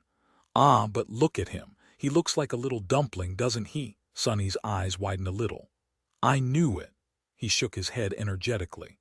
No, bad Effie, bad. You can't name your son Dumpling. That's a very bad idea, she giggled. Hee hee. Well, I'll just call him Little Dumpling for now. We'll come up with a proper name after getting out of the nightmare. Sonny just stared at her for a while, then shook his head again, this time slowly. Whatever, do what you want. Don't come complaining to me later, though. Effie gave him a mischievous look. Sonny, you of all people should know better. I mean, did you mom not name you Sunless? And look at you. You turned out, well. Her voice gradually turned doubtful. Then she grinned. Actually, never mind. I think you might be right. Hearing her laugh, he hesitated for a moment, then asked tentatively, How are you feeling? Effie looked at her son again, her smile turning slightly solemn. Eventually she shrugged. Like I've been run over by a pack of nightmare creatures, but don't worry. Nephi's healed me up pretty well. I'll be good as new soon. She caressed the infant's soft cheek and added, her voice hiding a somber undertone, Maybe it's for the best. At least this way I'll be able to participate in the final battle. I've been drowning in self-loathing because of being so useless, you know. Now, either we survive Verge or not. In any case, we'll be together until the very end. Sonny frowned, studying her face. Her eyes were sunken and her gaze was dark, but at the same time fierce. It would be of great help to have the fearsome raised by wolves fight side by side with them, of course. But are you sure? What about your son? Effie hesitated for a moment. If we fail, he will die. So I'll hide him in the Black Beast locket and do everything I can to make sure that we both get to live. She remained silent for a while, looking at the sleeping baby. Then Effie turned to Sonny and suddenly looked him in the eyes. You know, Sonny, I once told you that the world we live in is dying, and I still believe that. No, I believe it even more after experiencing the last few years. A light smile slowly appeared on her face, and something fearsome suddenly ignited deep in her sunken, tired eyes. But you know now, I find myself in the mood to go and turn the entire world upside down, maybe even tear it down completely and rebuild it from scratch if need be. She took a measured breath, just to make sure that there's enough space in that world for this little guy to live a life that is worth living. Effie looked at Sonny for a few moments and then laughed. Someone has to, after all. And if we won't, then who the hell will? Chapter 1547, Dawn of Time. The next day, Effie appeared on the deck of the chain breaker, carrying her baby. She was still recovering, and in truth, it would have been better if she stayed in bed for a few more days, but time waited for no one. Luckily, Effie was an ascended and possessed a body that was much more robust than that of a mundane woman or pretty much any other master, really. So, even though she looked tired and drained, her vitality was returning at a frightening pace. Perhaps she would indeed be ready to fight by the time they reached Verge. The chain breaker was traversing the abyssal void, with the radiant ribbon of the great river surrounding it like a twisting ring. The 7 suns revolved around it, making the inconceivable flowing realm shine. There were no stars in the impenetrable darkness of the false sky, but the light of the river was enough to illuminate the vast expanse of silent darkness. Holding the baby, who had just woken up, Effie smiled. Look, that is pretty impressive, right? Nothing like a boring medical ward in NQSC. Leave it to a child of mine to arrive with such style. Frightened by the howling of the wind and the coldness of the void, the baby opened its mouth and let out a shrill cry. Soon, the sound of his voice drowned out the wind. At the same time, the leaves of the sacred tree rustled a little louder, as if concerned for the tiny human. Sonny stared at them for a while, then shook his head. That kid is bound to have a very unique life, I guess. Sonny's own birth was rather unusual, considering that it had happened during a solar eclipse and on a winter solstice. But being born in a nightmare taking place inside a pyramid built by a demon from the corpse of an unholy titan. That took the cake. Of course, the 7 of them had to conquer the nightmare first, for Effie's child to have any kind of life. Letting out a sigh, Sonny went to keep Effie company. They traveled closer and closer to their destination. In the next few days, nothing much happened.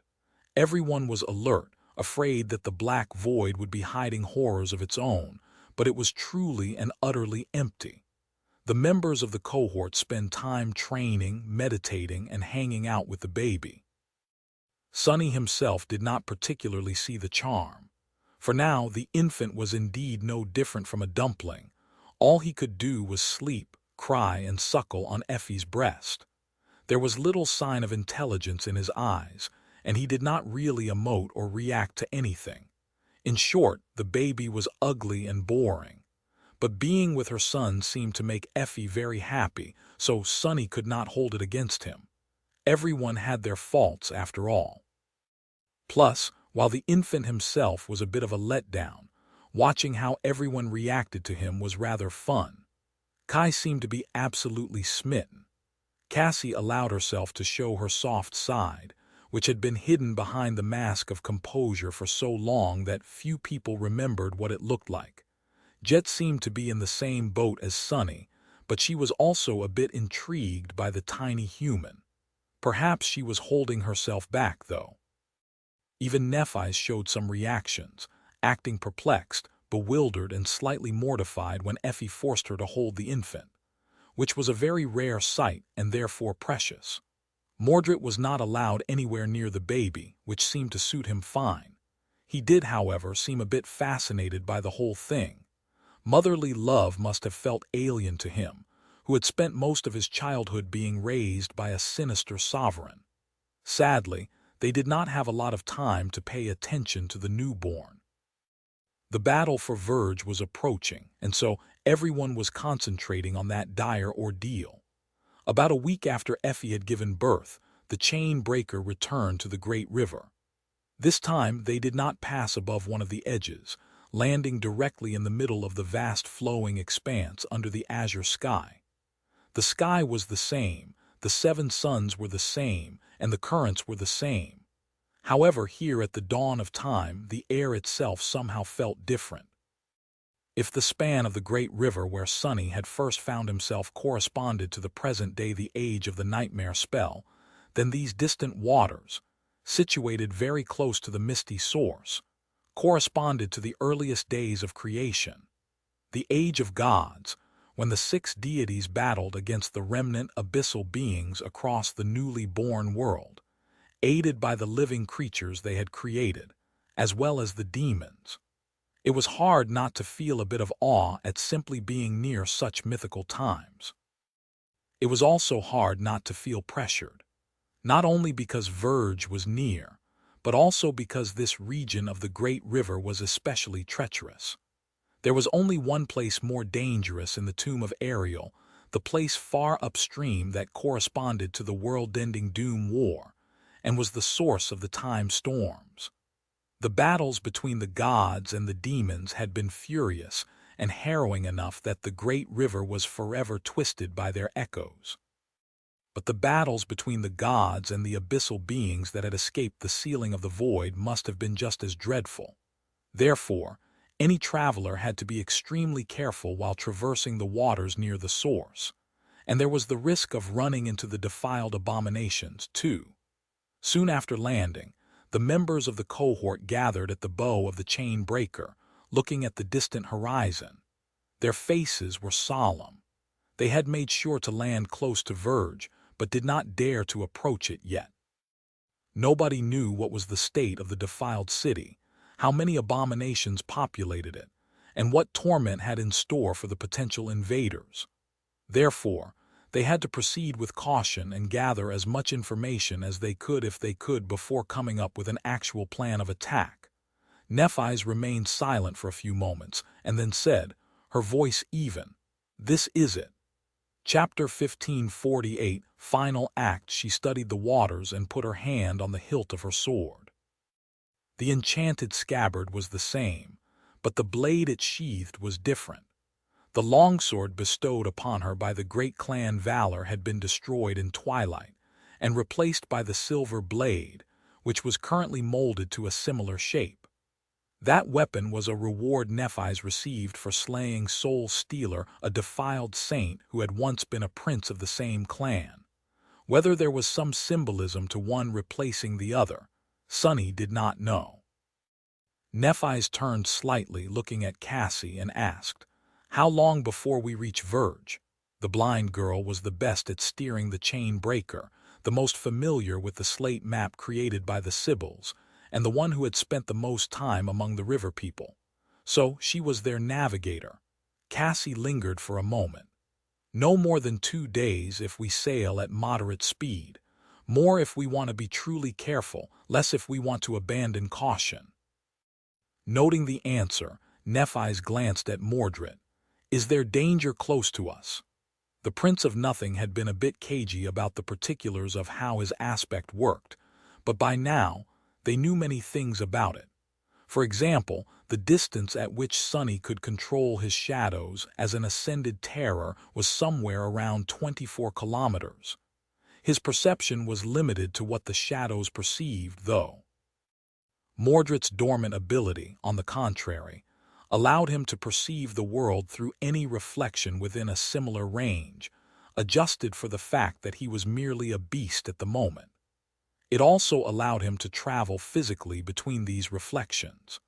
Considering that the entire Great River was one giant reflective surface, the Prince of Nothing was nearly omniscient in a considerable area around him. His awakened ability, meanwhile, was what made him so terrifying: the ability to enter a being's soul through their eyes and possess their body, wearing it as a costume. That ability, too, would make him a priceless ally during the approaching battle. Mordred remained silent for a few moments, then shook his head. "I don't see anything moving. The current itself is a bit strange, though. It's eerie. We'll see it soon, an area where the water is a little bit darker than usual. I would suggest avoiding that area completely, as well as any other place similar to it." Nephis looked ahead, then nodded. "We will proceed at a moderate pace, then, for 1 day. Then we will anchor the chain breaker and scout the approach to Verge before moving closer." She hesitated, and then added in a steady tone, "Be alert. These waters have to be brimming with the defiled. If we meet one, we can't let it escape alive and alert the others. We can't allow anything to see us before we see it, either." "You all know what to do." Sunny felt a little troubled. Since Nephis was addressing a group and not him personally, her words were not equal to an order. Still, he felt a bit of a chill while hearing these words, but she was right. They did indeed know what to do. All of this had been discussed over and over again already. The cohort was prepared as well as it could have been, considering the lack of information about the state of the defiled city and its current ruler. Torment. Sunny frowned. She had to know that they were coming. Why wasn't anyone here to welcome them to Verge then? All of them had expected to be ambushed by the defiled abominations the moment the chain breaker left the black void. And yet nothing happened. What was the last plague planning? Feeling uneasy, he went about raising the ship's sails. They were going to sail on water for now, to not be so easily spotted. The 7 suns drowned in the water, suffusing it with beautiful light. The impenetrable darkness devoured the sky now that Sunny knew about the great swarm of monstrous butterflies hiding somewhere out there. In that darkness, the night seemed far more dreadful, almost impossibly so. But there were monsters hiding in the river as well. Before dawn came, the cohort clashed with several defiled abominations.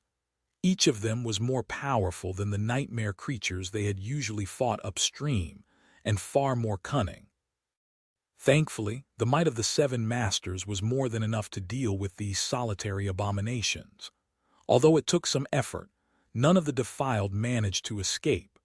Those who tried were chased after and finished off by Kai, who was the fastest of them all. His arrows could strike true from a startling distance. As well armed with incredible sight and a powerful bow, the archer was a deadly presence on the great river. Much more dangerous than the solitary abominations were the waters themselves. Here near the source, they were turbulent and unpredictable, often hiding fatal hazards. The chain breaker avoided the truly inescapable ones thanks to Cassie's intuition, and fought through the rest, protected by its enchantments and the sacred tree. Finally, the sky turned bright again. By the time all 7 suns climbed high, the first of the 2 days they had been supposed to spend traveling to Verge came to an end. At that moment they planned to raise the ship above the water so that it would not be pulled downstream by the current and organize a scouting mission to stealthily approach the defiled city. However, that plan had to be scrambled. It was because unexpectedly they had already reached Verge, or rather its foundation. Sonny peered ahead, his expression incredulous. His eyes widened slightly. These madmen, how did they create it? In front of them, the eternally flowing waters of the great river turned to ice. A vast landmass formed by it stretched as far as the eye could see, disappearing beyond the horizon too great to be called a mere island, and somehow entirely unaffected by the current. Frozen in place, there was sand and lifeless soil covering the rough surface of the endless plain of ice, with rolling hills and dry riverbeds. Skeletal trees rose into the air, bereft of leaves or life. Here and there, mounds of black stone rose, forming a forest of twisted pillars. In short, Sonny saw something that he had never expected to see in the tomb of aerial land. Chapter 15:49 Scouting Mission. Everyone was more than a little stunned by the sight of the massive landmass in front of them. They had seen Verge from far away. While traversing the empty void, however, the ice and the pale soil covering it were indistinguishable from the flowing water at that distance. Nothing in the records left behind by the Sybils indicated that the foundation of the city was so monumental, either. All that was mentioned on the slates, as well as passed by word of mouth between the citizens of Fallen Grace, was that the seekers of truth had established a city at the farthest reaches of the past, as close to the inception of time as they could, to serve as a staging ground for their attempts at reaching the estuary. So they had expected something similar to the fleet cities of the Sybils, or perhaps a settlement built on a massive carapace of an enormous abomination, like Twilight. Maybe a levitating island like the one Alethea had created, or even a network of them. What they had not expected was an entire land of ice surrounding Verge. Sonny was both troubled and impressed. There was a whole day of sailing on the chain breaker left between them and the defiled city. That was a vast distance to cover on foot, at least for a mundane human, which meant that the mass of ice forming the foundation of Verge was truly immense, which posed a problem. Sonny studied the lifeless landscape of the frozen land in front of them, then glanced at Nephi's. So, what are we supposed to do? Now that they couldn't sail further, there was a decision to be made. Namely, they had 3 possible paths, each offering its own pitfalls and benefits. The simplest path was to raise the chain breaker into the air and proceed forward, flying above the vast sheet of ice. This, of course, would offer them the highest speed and defensive advantage, since the graceful vessel was nothing less than a mobile fortress. It would be very hard not to notice a ship flying above ground, though. So, they would alert the defiled of their approach long before reaching the city. The second path was to abandon the ship and proceed toward Verge on foot. That way, they would become much slower and much more exposed once the fighting started. However, it was much easier for 7 humans to infiltrate the landmass stealthily, remaining hidden until the very moment they reached the defiled city or even sneaked past its walls, reaching the first seeker unseen. The third path was to circle around the landmass first, studying it in detail from afar, and come up with the plan of attack later. This was the most passive approach, but not the safest. The longer they spent in these dangerous waters, the higher the chance that torment would sense their presence. Nephi's hesitated for a while, thinking. "What are your opinions?" she addressed the members of the cohort, wishing to make use of their experience and intuition. However, the opinions were split. Some were in favor of leaving the ship behind and using stealth to approach Verge. Others did not trust the treacherous expanse of the desolate landmass, and wanted to keep the durable hull of the chain breaker between themselves and whatever could be hiding beneath the ice. Sonny himself was undecided, as well. He felt somber at the fact that he would not be able to use the shell of the onyx serpent in the upcoming battle, considering that Verge lay deep inland. However, there were plenty of other shells he could create by now, including the giant version of his human body, and even though most of them were not as detailed and powerful as the great sea serpent yet, the versatility they offered made up for that. Overall, he felt that having solid ground beneath their feet was a good thing. He was sick and tired of fighting while surrounded by water, away from their natural element. So, perhaps not having the hull of the chain breaker to rely on was not that bad. Nephi's listened to everyone, then turned to Cassie, who had remained silent up until then. "What do you think?" The blind girl was not in a hurry to speak. After thinking for a while, she shrugged and said, "We don't need to decide right now. We wanted to anchor the chain breaker and scout the approach to the city stealthily anyway.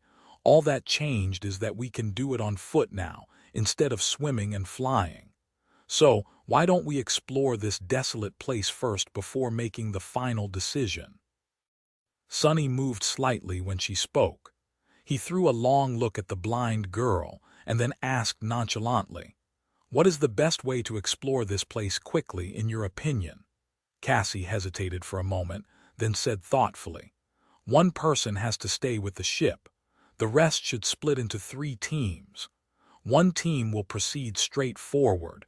The other 2 will move slightly inland and then move along the western and eastern shores of the island.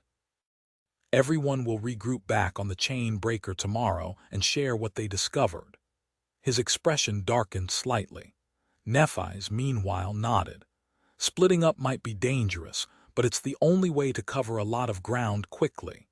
We can reduce the danger by making sure that none of the satellite groups strays too far away from the central one. That way, each team can be reinforced by another promptly, should the need arise." She remained silent for a few moments, pondering. Mordred should be the in-forward team. His ability to see through reflections will allow him to keep an eye on both satellite teams at the same time without sacrificing strength. He would also be able to travel between reflections to aid them. The second member of the central team should be someone who does not have a mobility ability. They could be transported through the mirror realm. She considered things for a bit before finally assigning each member of the cohort the optimal role. Mordred and Jet were assigned to the central scouting team. Kai and Effie would explore the eastern reaches of the frozen landmass. Nephi's herself would be exploring the western reaches, accompanied by Sonny. Cassie would be remaining on the chain breaker. It was as solid of a plan as they could come up with, considering the situation. The 3 teams were powerful enough to defend themselves, while at the same time being flexible enough to swiftly come to the aid of the other teams. The plan was solid. However, Sonny disagreed with it. Chapter 1550, Change of Plans. Nephi's had offered a good plan, one that was both solid and flexible enough to hopefully keep all of them alive while accomplishing the goal. Each member was assigned a role that suited the situation best, making all 3 teams highly mobile and capable of defending themselves in case there was an ambush. Cassie, meanwhile, was the least suitable for swift movement and stealth, while at the same time being the most familiar with steering the chain breaker, so she was the best candidate for staying on the ship. And that was precisely what Sonny did not like, even if he chose not to share his reasoning. By now, he was thoroughly confused about what he felt toward Cassie.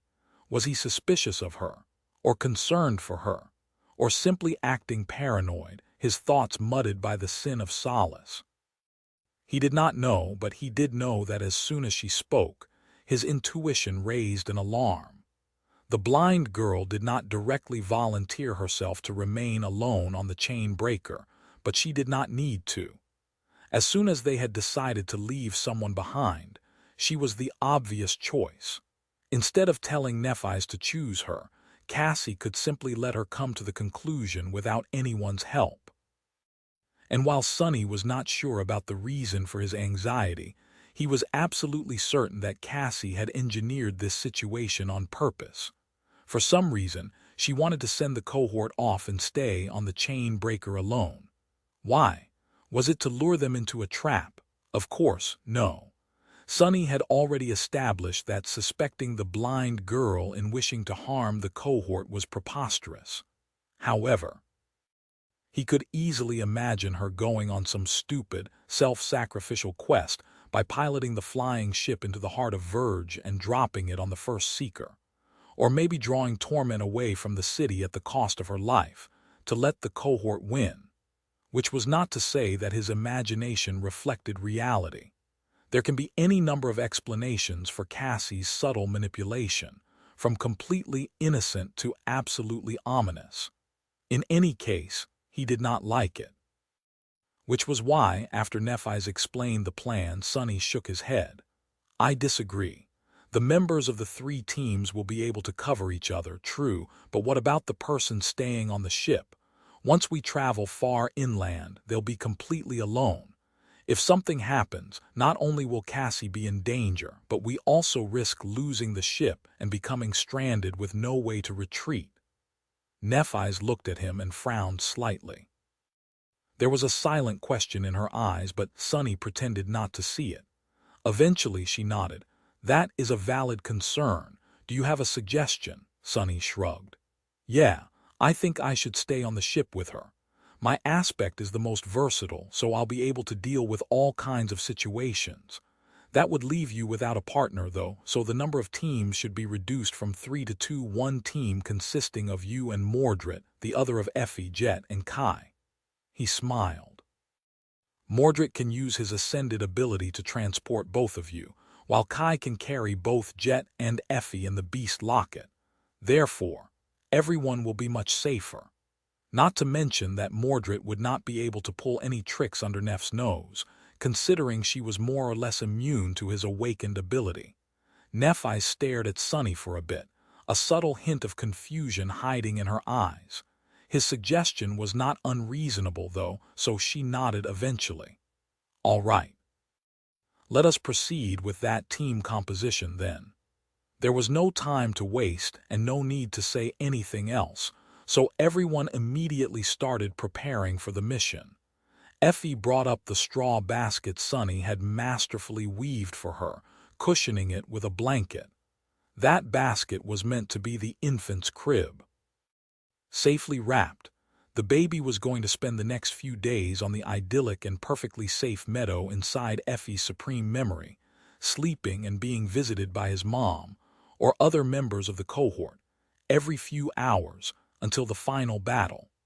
That was a hell of a way to spend the first days of one's life, but such an arrangement was the best one they had been able to come up with. Eventually, the 5 members of the cohort whose task it was to scout the frozen landmass were ready to depart. Sonny watched them from the bow of the ship, not feeling the need to say or feel something poignant. This was not a farewell anyway. One way or the other, they were going to see each other tomorrow, either when the scouts returned, or when things went south and the chain breaker flew forward to rescue them. The ship approached the shore of the frozen island and came to a halt, hovering just above the water. 5 figures jumped from it, landing on the ice. Nephis was first, wearing the Starlight Legion armor and wielding the somber silver blade, a unique hybrid memory of both the transcendent and supreme ranks, the result of the most complex and intricate sorcery Sonny had woven to date. The crown of dawn, which had survived the annihilating conflagration in Twilight, was resting on her head, empowering all other memories around her. Kai simply glided to the shore. He was clad in the supreme armor crafted from the ivory dragon scales, wielding a transcendent bow of the 5th tier. Another supreme memory, a lethal severing arrow, was ready to be summoned the moment he had need of it. The cohort's resident dragon slayer was as deadly as one could be. Effie made a bit of noise when she landed on the ice, enveloped by her own supreme armor, the legacy of the Sun Prince, which made her look like a beautiful statue of polished steel. Incredibly, she seemed to have mostly recovered from bearing a child already. Even if there was some remnant malady holding her back, she did not show it. Flashing a defiant smile, the huntress summoned her spear and walked forward. Jet was right behind her, looking like she was born to exist in this land of ice. Chilling mist swirled around her, pierced by the somber glow of her cold blue eyes. Then the mist flowed into her hands and took the shape of a sinister war scythe, its blade glinting eerily as it seemed to cut the rays of sunlight. Finally, there was Mordred, wearing his own ascended body. The Prince of Nothing did not have particularly powerful memories or insidiously lethal reflections to fight for him. However, he was perhaps the most dangerous of them all. An easy smile played on Mordred's lips as he followed Nephi's. The enemies of the five masters could only lament their fate. The five of them separated into two groups and moved stealthily across the desolate landscape, soon disappearing from view, leaving Sunny and Cassie alone aboard the chain breaker. Shadow Slave Audiobook by Kevin, Chapter 1551. Left behind, the five members of the cohort were gone, off to scout the approach to Verge. Sunny felt uneasy and worried about their safety, but not tremendously so. Each of them was a powerhouse in their own right, and possessed a wealth of experience when it came to moving stealthily through a region infested with nightmare creatures. Nephi's, Kai, and Effie were veterans of the Forgotten Shore, where humans had been at the very bottom of the food chain. Effie, who had hunted in the Dark City alone for many years, was especially proficient in navigating dangerous terrain without alerting anyone or anything of her presence. Jet had already been a frightening existence before the Southern Campaign, and grew only more tenacious after going through the disastrous months in the Antarctic Center, followed by serving in the military reconnaissance in East Antarctica. Mordred was by far the most slippery of the five, so even if Sunny was inclined to care about his well-being, the bastard was the last person in the tomb of Ariel he would be worried about. So, the scouts were more than capable of fulfilling their mission unscathed. If anything, Sunny was more concerned about himself and Cassie. The restlessness he had felt for the past few months reached an apex, telling him that something was about to happen. The Sin of Solace was not shy about voicing his opinion either. "You've done it now, fool. What madness made you think that staying here alone with her was a good idea? It wasn't me, that's for sure. Now you are completely defenseless against whatever new betrayal she had in mind, with no one to cover your back." Sunny looked at him somberly, then turned away. Saint, Fiend, and Nightmare were still aboard the chain breaker, so the loathsome wraith was wrong. There was someone to cover his back. There were plenty. No, that's wrong. Why would he even need that? Cassie was not going to betray the cohort. That was just his paranoia talking. Sunny frowned, realizing that this state of his was a bit concerning. He had grown so used to the Sin of Solace that listening to the apparition's poison was already a habit. It had failed to drive him insane due to Sunny's robust mental defenses, but maybe the sinister whispers of the cursed sword were having some effect on him, after all. Then again, maybe it was simply the result of the incredible mental strain he had been exposed to in the tomb of Ariel. Is that how the Mad Prince started to slip, as well? Feeling grim, Sunny filtered out the incessant whispers of the sword wraith and went about his business. Cassie softly landed the chain breaker on the water and brought it close to the shore of the Iceland, hiding it in the shadow of a tall rock mound. Sunny moored the ship, making sure that the ropes could be cut at a moment's notice. Then there was nothing for them to do but wait and remain on guard. While Sunny was consumed by alarm and doubt, Cassie seemed perfectly at ease. If she had been surprised by his sudden decision to stay back, which, in all honesty, went against how he would usually act, she did not show it. The blind girl remained at the stern of the ship, ready to activate the runic circle and send the chain breaker into the air the moment there was danger. Sunny, meanwhile, was in charge of watching out for said danger. One of his shadows continued to keep an eye on Cassie, while the other 5 spread out to have a better view of the environment. He commanded Saint and Fiend to remain on the ship and sent Nightmare to hide in the shadows on top of the mound they were moored to. Hours passed in tense silence, with nothing happening. It was strange, really. Torment had been like a scarecrow in Sunny's mind. He had enjoyed the benefit of having Cassie around for long enough to know how potent and miraculous, albeit not applicable in a direct confrontation for the most part, her powers were. So he was understandably wary of the defiled version of the blind seer, not to mention if that defiled was a saint. What was Torment's transformation ability? How had her other abilities grown, and what was she capable of? There were no answers, which only made Sunny feel more nervous. If there was one thing he did know, however, it was that the last plague would be attuned to fate and revelations to an incredible degree, which meant that she would have means of knowing when she was in danger. The arrival of the cohort was definitely a dire danger. They had already exterminated the other plagues, after all. So, Sunny had been fully prepared to fight their way to Verge through a sea of abominations. However, there had been no one waiting for them when they descended from the black void. There was no one laying in ambush at the shores of the frozen landmass, either. Even now, when the members of the cohort had split up into 3 teams, nothing appeared to attack them while they were separated from each other. Why was that? Was Torment, perhaps, unable to receive any visions of fate in the tomb of Ariel, just like Cassie was unable to see anything except darkness in hers?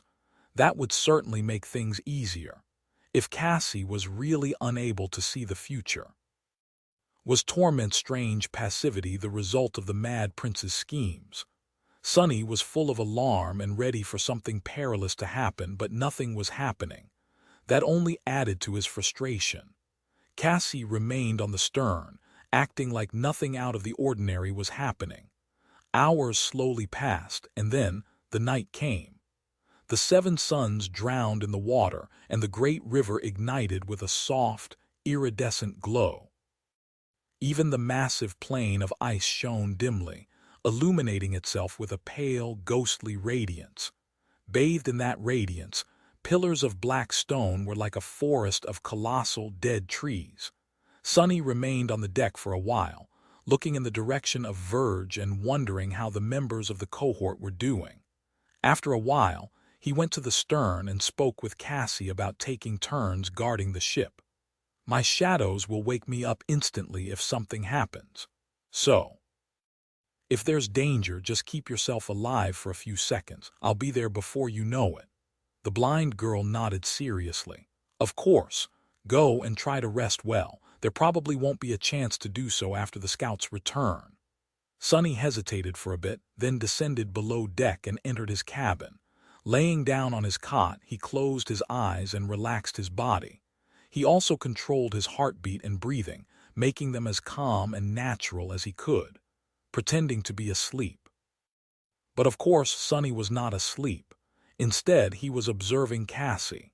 If she really intended to do something in secret and his decision to stay behind put a wrench in her plans, now would be the perfect moment for her to act. And indeed, after some time passed, Cassie did. Chapter 1552, Lifeboat. What is she doing? Laying in the darkness while pretending to sleep, Sunny suppressed the desire to frown.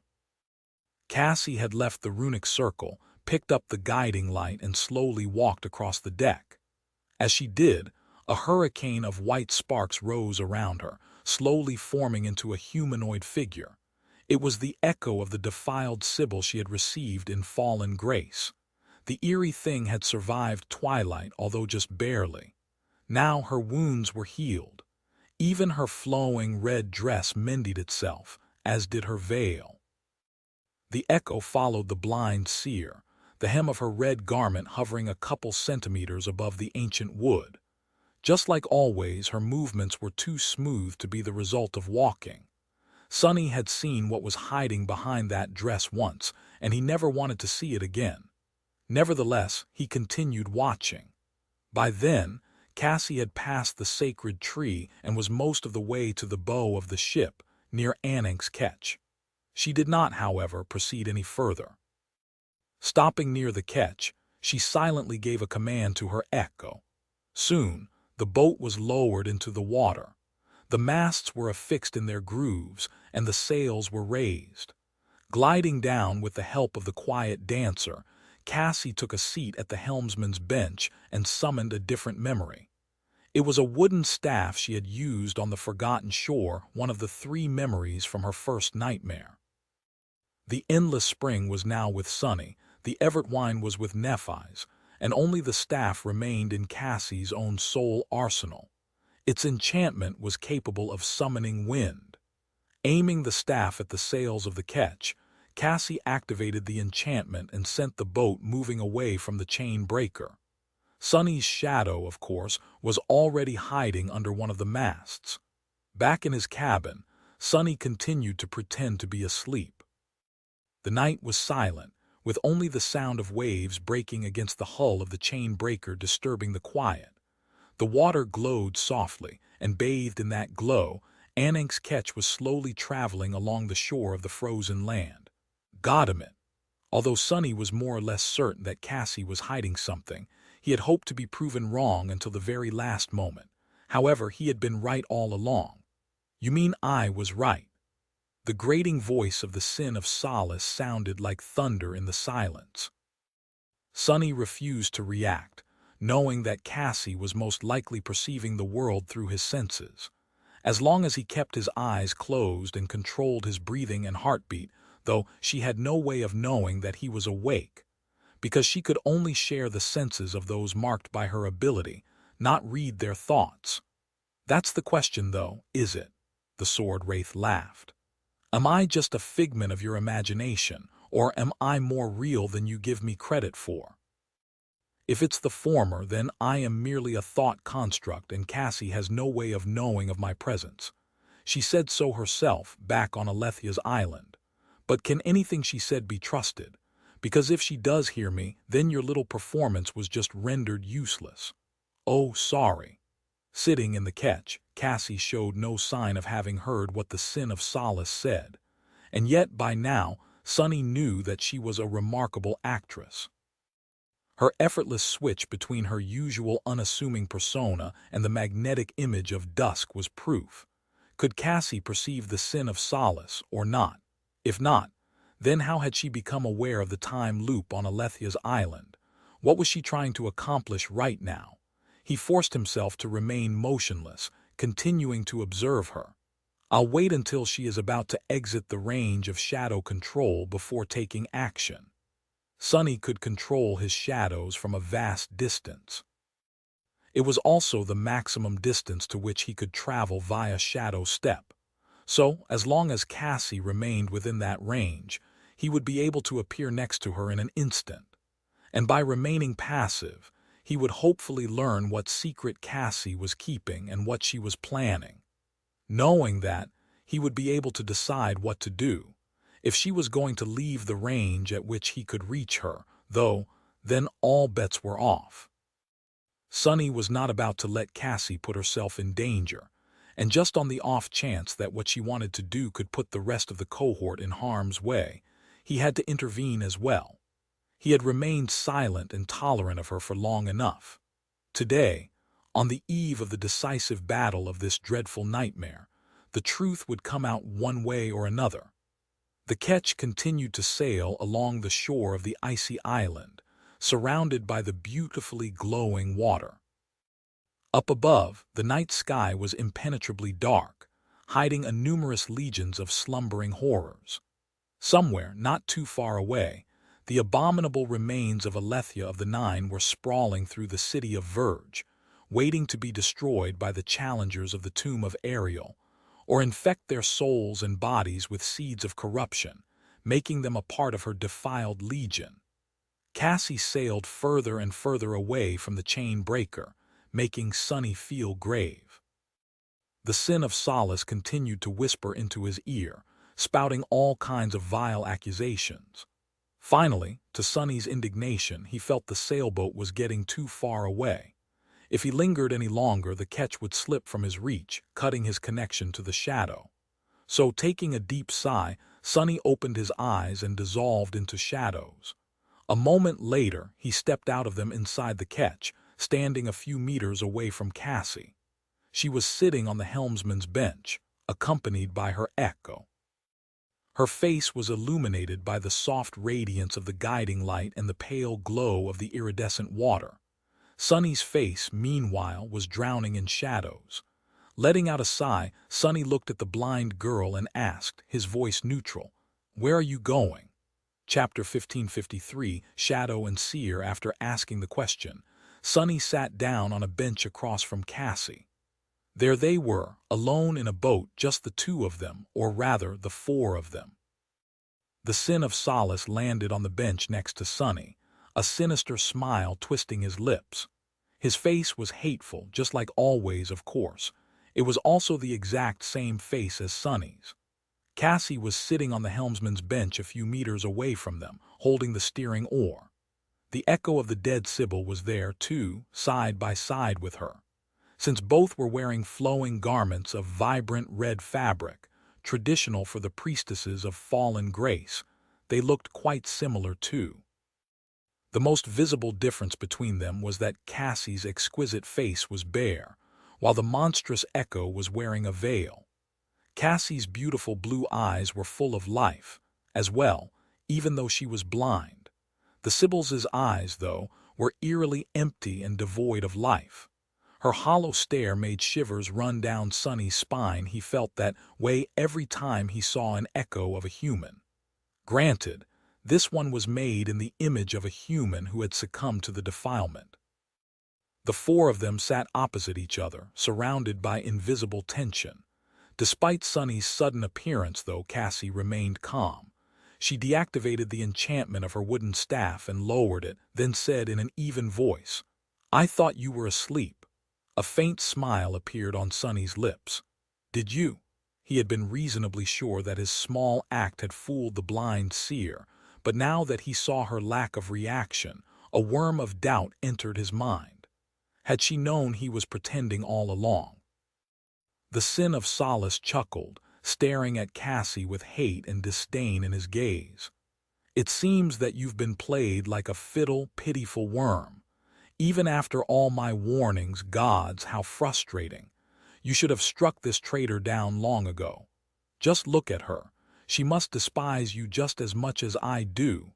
The corner of Sunny's mouth twitched, but he suppressed the desire to rebuke the sword wraith.